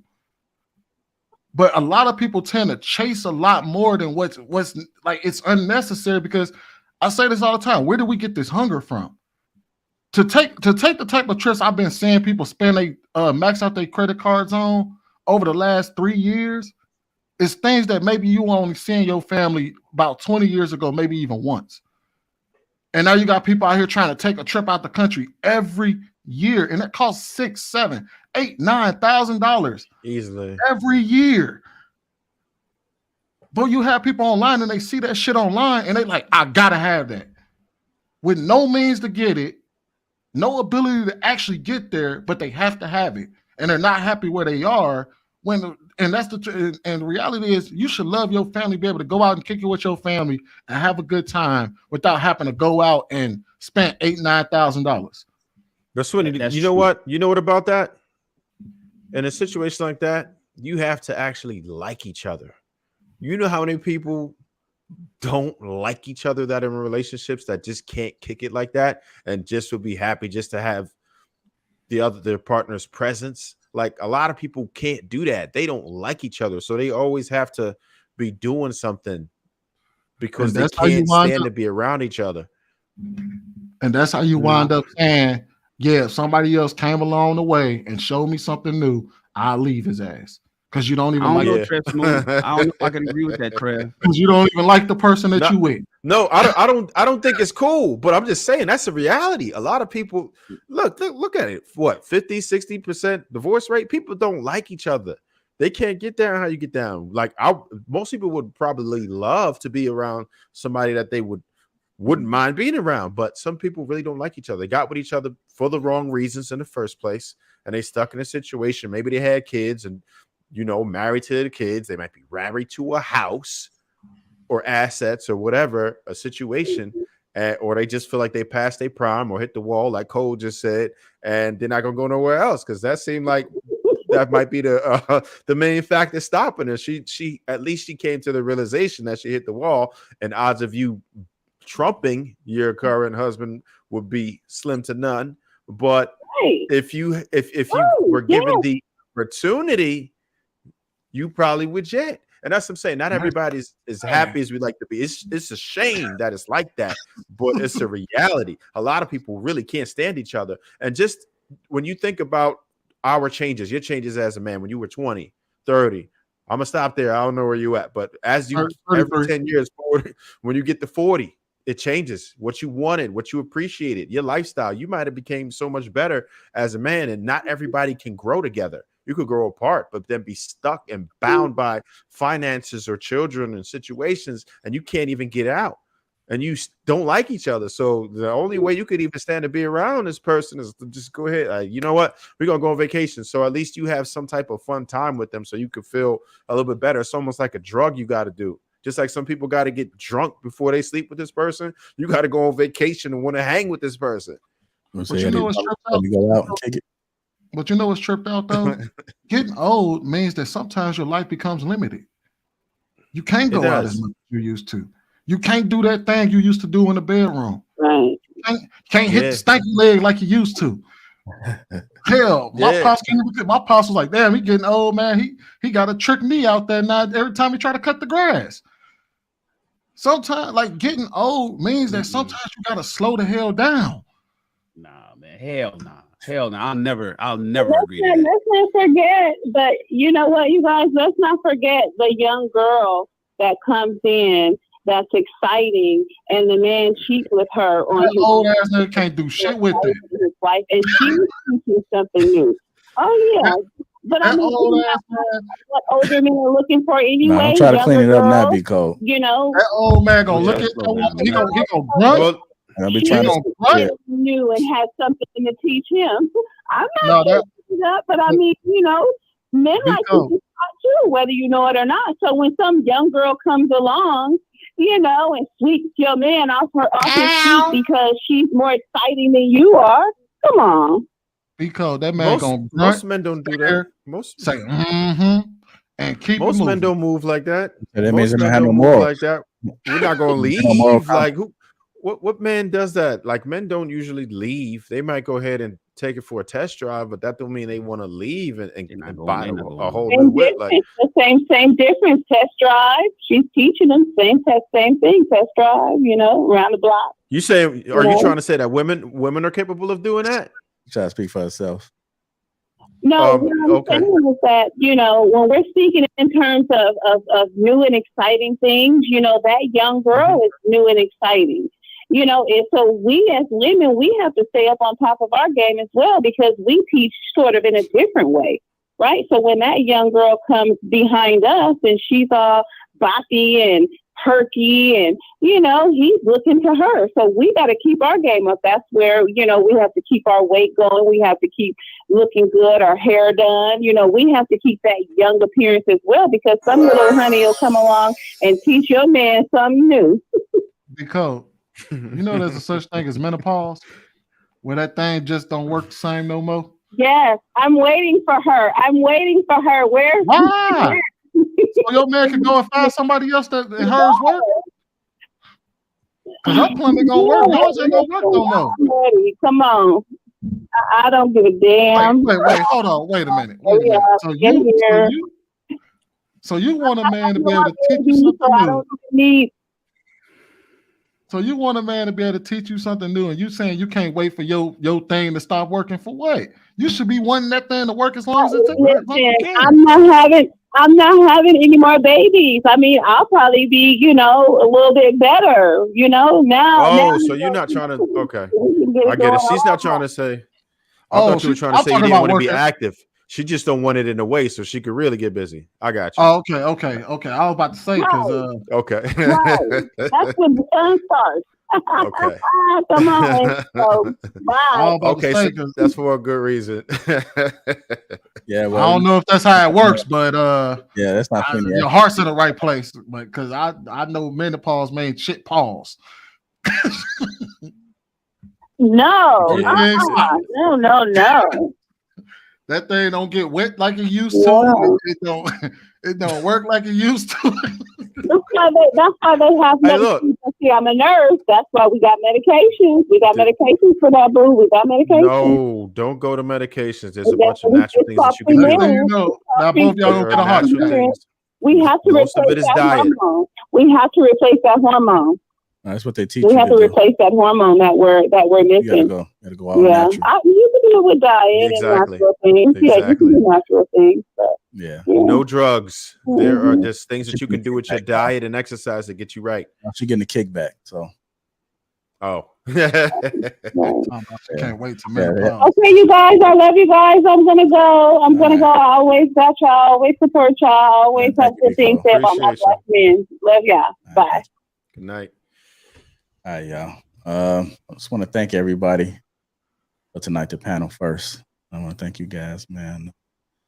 Staying late, man. Stayed a little bit over, man, but it was a good conversation. It's like I was having fun too.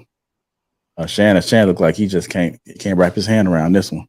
I can't wrap my head around I can't wrap my head around people selling mediocrity. I can't wrap my head around that. About saying, well, you know, just be boring in life and that and just chill. It's not selling mediocrity. It's telling them that, hey, look, it is what it is. there's gonna be some people in the middle. Majority of the people gonna fall in the middle. So But- it is what it is.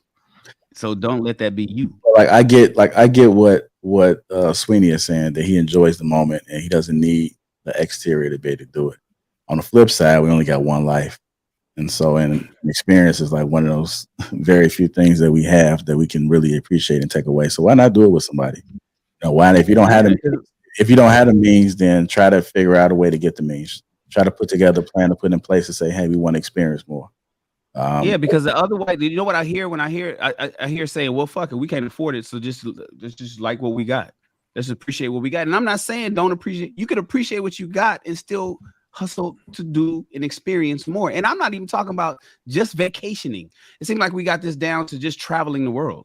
No, I'm talking about experiencing stuff, learning stuff, crafting new skills, exploring your current situation, becoming something special in your own neighborhood, get into politics and be the goddamn mayor or the commissioner or something in where you currently live.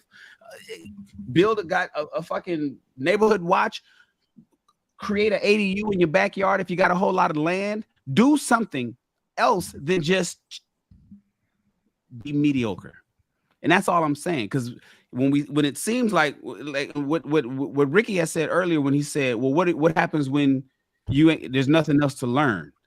I was thinking to myself, there should never be nothing else to learn. There should always be something to learn. This world has we should not, no human today should die knowing or thinking that they got all the information that they need.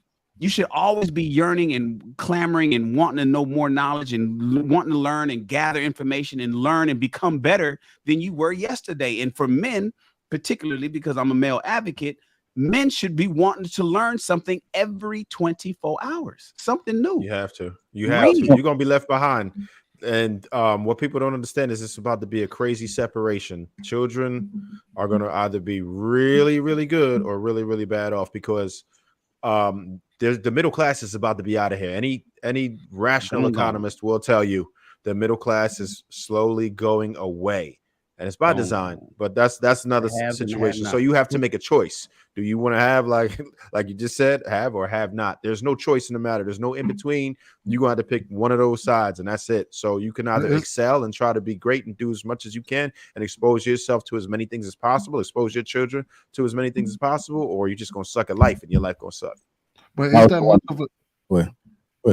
of a is that much of a choice if the middle class is gone? There really is no choice.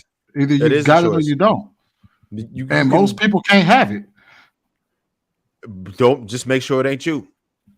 But it's one thing to talk about me personally, but most people, you can't say that to most people because most people ain't gonna have it.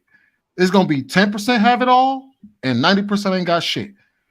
So yeah, but it's like survival. Let's say you live in a dangerous neighborhood, right? And you know that there's a great chance that just you go outside, you're going to get robbed, right? So what you do is you try your best to mitigate the risks. You make sure that you do all the provisioning possible to prepare yourself for the best possible outcome. You have to live with the results, but you prepare yourself for the best possible outcome, knowing how the game go. Sweeney's saying don't go outside. No, that ain't what I'm saying. What I'm saying is that it's easy to say that, but when you're talking about, it's easy to say that to an individual, right? But when we're talking to a mass of people, that is an unrealistic thing to say to a mass of people because if you say the middle class is going to be gone, only 10% going to have it, 90% ain't going to have shit. That means no matter, most of y'all, 90 times out of 10 going to be the one without shit. No, 99. That's a 90 out of 10. 90 out of 100. 90 out of 100. Y'all ain't gonna have shit. But that's how it is right now. The top 10% holds 90% of the wealth in the country. That's why the middle class is going away. It ain't because the middle class is doing less. It's the way because the economy is, it's designed to be like that. So that's what I'm saying. The point is, and so Sweetie, you're right. The reality is most people are average. That's what you're really saying. You said most people ain't gonna do it, Shan. Most people ain't gonna do it. I get it, Sweetie. Most people are fat. Most people ain't most people are fat and most of the fat people are obese. Yeah. That's a crazy thought, 66% right? of us Most people are in fat, the US. and most of the fat people are obese. So we just say, well, fuck it. Everybody get a piece of cake, eat a sandwich. Fuck it. So all y'all gonna be fat any goddamn way. That's what I hear when I hear you speak. What I'm saying is most people are fat, and most of the fat people are obese. Let's all go to the gym. But that's let's all different, put though. down the goddamn mac and cheese, and let's stop eating so much sugar and watch our weight and start drinking more water. What I hear from fat people is saying, well, fuck all of that. Body positivity. We're all fat anyway. No, and I'm saying, different. No, you know what? Don't sell being fat. Sell getting fit. Even though I realize most of y'all it ain't gonna work for most of y'all. But I'm not gonna sell that to my people. I'm gonna sell to my people, eat right and go to the gym and work out. It could be you that'll be that 20% of people that won't be fat. It likely won't be, but it could be. But if I sell mediocrity and just be obese and then just chill, then everybody gets diabetes, everybody got high blood pressure, and everybody has heart disease. And I just can't that doesn't sit well with me. That's all I'm saying.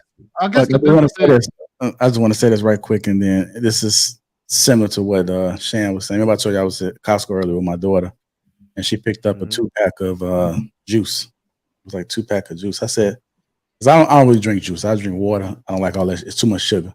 I said, put that down. I said, why I can't get? I said, put that down. I said, she called it a nasty ass attitude. And I said, do you know why I said put that down? It's too much sugar in there. I said, like, look around. I said, look at it. Everybody's out of shape. Just look around.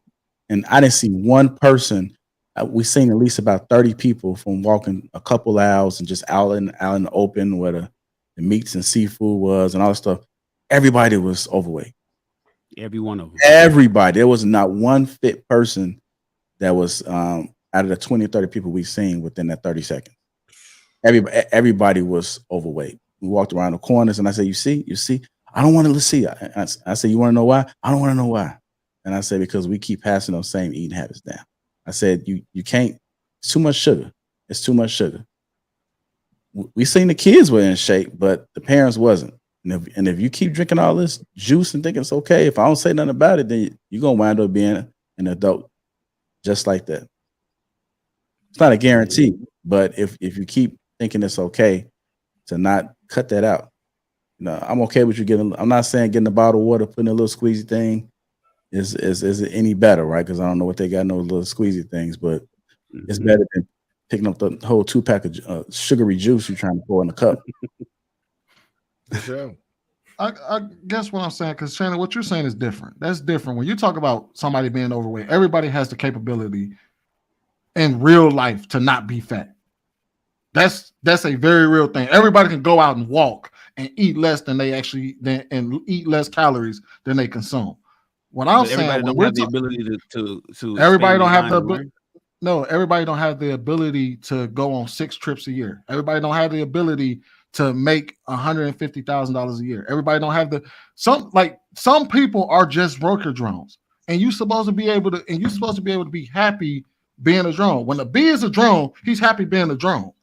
He ain't striving to be the queen. He understands his role and he's happy doing his role in the world. That's what I'm saying, is that some of y'all should just be happy being able to do the things that you're doing in the world. Me, I'm happy being a barber. Barber ain't the most grandeur job on the planet, but I love what I do. Some people chase too much, and reality is and oftentimes you get so caught up in the chase that you never realize that, damn, if I would have just sat down and understood that, hey, man, I got my kids are healthy, my wife is good, I got my family around me, I'm happy. And you have no desire to own your own shop. Yeah, but if I never got there, I owned a barbershop. I had a 10-seat. I think I told y'all the story. I think I put. Oh no, you wasn't here for the first King Talks a year ago. I owned a barbershop. It's called Christian's Barber and Braid Studio. My first wife, her name was Christine. My name is Shannon. We put it together. We call it Christian's Barber and Braid Studio. It wasn't a full cosmetology spot because I didn't want to have to deal with getting the licenses in California. But braiding didn't have any licenses, so I was able to have 10. I had 10 booths for barbering, and then I had 5 booths for braiding. I don't cut hair, but I saw the opportunity. So in 2001, I threw about $25,000 into this building and created this fly ass barbershop in LA over on Normandy and Manchester. My question was to every one of the barbers that I hired, because I was told not to put anybody on booth rent. I was told to do commission only. And I fucked up and put everybody on booth rent. They start counting my money and that kind of, and I shut that business down 4 years later. But what I did tell all the barbers that I hired, I said, all of y'all need to have your own barbershop. This should be this should just be a stepping stone for you to have your own shop. Now, whether I franchise this business out and you guys open up another Christian's number 2, 3, 4, 5, and 6, or whether you have your own, it should be your goal. Now, my question to you as a barber, do you not have the desire to have your own shop, or are you cool with just paying rent to the guy that you pay rent to now? No, for me, it's more of a necessity to have my own shop. And I'm gonna explain why. Because there's no retirement benefits in this game. Oh, so you got to do more. Yes, but it's still within my field. But I have the reason why I'm going. If I knew I can work with my hands to the day that I die, and my hands will work the same at 65, 70 years old, absolutely, I would die in that chair, die behind that chair. But I know that for my family, that it's a necessity because I know my hands ain't gonna work my entire life. So it's a necessity for me to go on because I need the residual income outside of me having my own hands. But for somebody who works a regular job, they have a 401k opportunity. They have those opportunities. Me being my own you can pay into an IRA. You could create your own retirement fund I'm gonna do that too, but I'm gonna do that too, but I'm a little late in the game. I think business. I'm a little late in the game. Yeah, that ain't no joke. I'm a little late. The lonely 401k I ever had, it was too late. Like I didn't think about it at the time, so now I have to think about. Like I want to do that as well, but I know that push come to shove, I need something that's gonna bring me income outside of my own body because this is my field, and I know my hands aren't going to work my entire life, and I don't have a retirement fund. So that's the most people's reality right now too. Unfortunately, man, nobody really offers pensions anymore. Medical benefits are going away. It's becoming that type of society. It's harder and harder to get. Now, you gotta have ways. Now, I'm not saying become destitute. That would be me if I didn't go on the stride to own my own barbershop to be able to put people in there to bring me money outside of myself, then I will become destitute because now I can't make any more money. I'm not telling anybody not to do that. As long as you can make money, you're supposed to go out there and make money. You're supposed to make sure that in your retirement, you're okay. That's all I'm saying. That's the part. That's regular life. That ain't fucking being extravagant. You're supposed to, because all of us supposed to retire at 65, theoretically speaking. So I'm not telling nobody to go out there and just not do shit. No, you got to work and you got to put some money aside for when you don't work. Oh shit! I don't want people retiring at 65. It's too late. Well, yeah, it's getting worse, but you get my drift. Only 37 talking about it's too late. Knowing he can go out and get a Roth right now. I am. Most definitely, I am. I know you. Yeah, by that time you could easily have like $2 million in there by the time you started now. Don't settle for mediocrity, people. I know we all need worker bees. I know somebody has to pump the gas. Somebody has to ring me up at the register. I get it. I understand that. Somebody got to mow the lawn. For now. Yeah. Exactly. But there's new generations. There's a new 18-year-old every year. See, what people are not understanding is that we're living and dying every year. And there's new generations being born, new generations of people being born every year. So the turnover rate of the volatility of the human being allows everybody to still strive for better. That's all I'm saying. Now, everybody won't get there, even if they try as hard as they can. And some people going to get there without trying at all because they just got lucky. It's in the right place at the right time. I'm simply saying, if you fat, don't say, well, fuck it, we fat and most of us going to be fat, so fuck it. Don't have that mindset. Have the mindset of, you know what? I know this is where I'm at, but there's more out there. And it may not necessarily be about vacating. It may not necessarily be about making $100,000 a year. It could simply be about being smarter. It could be about helping your neighborhood. It could be about building on your current apartment building and remodeling the inside of it instead of just keeping those everybody right now could look around their apartment. Everybody that's watching the show could look around their apartment right now. And if it's some plain, boring ass walls with a dirty ass sofa and a non-matching love seat and a raggedy, ratty ass carpet that they standing on right now, and a TV sitting on a console, they can do some. They can put effort and time into making their place that they sleep in every night more comfortable for them to have a better mental state every day that they go out their house. There's something that everybody can learn on a daily basis. And if you just say, fuck it, man, I'm gonna just go home and watch TV and stop by 7-Eleven and get my snacks that I always get the same damn snacks, and then get back in the car and go home and lay down and then go and repeat this again 5 days a week into the weekend, and then the weekends are all the same as well, bro, you just waiting to die. You're not living. You're just waiting to die. Or you already dead. You just getting you. What do they say? You're already dead. We just waiting to bury you. Don't live like that. And that's what I mean by don't sell mediocrity. Mediocrity doesn't mean vacating and going to Greece and in Paris every year. I ain't talking about that. I'm talking about be more than who you are today, tomorrow. That's all I want people to do. All right, maybe we'll end the show, y'all. We can still stay on. Hit the like button. Also, make sure you subscribe to the channel. And thank everybody for tuning in to King Talk tonight, man. We are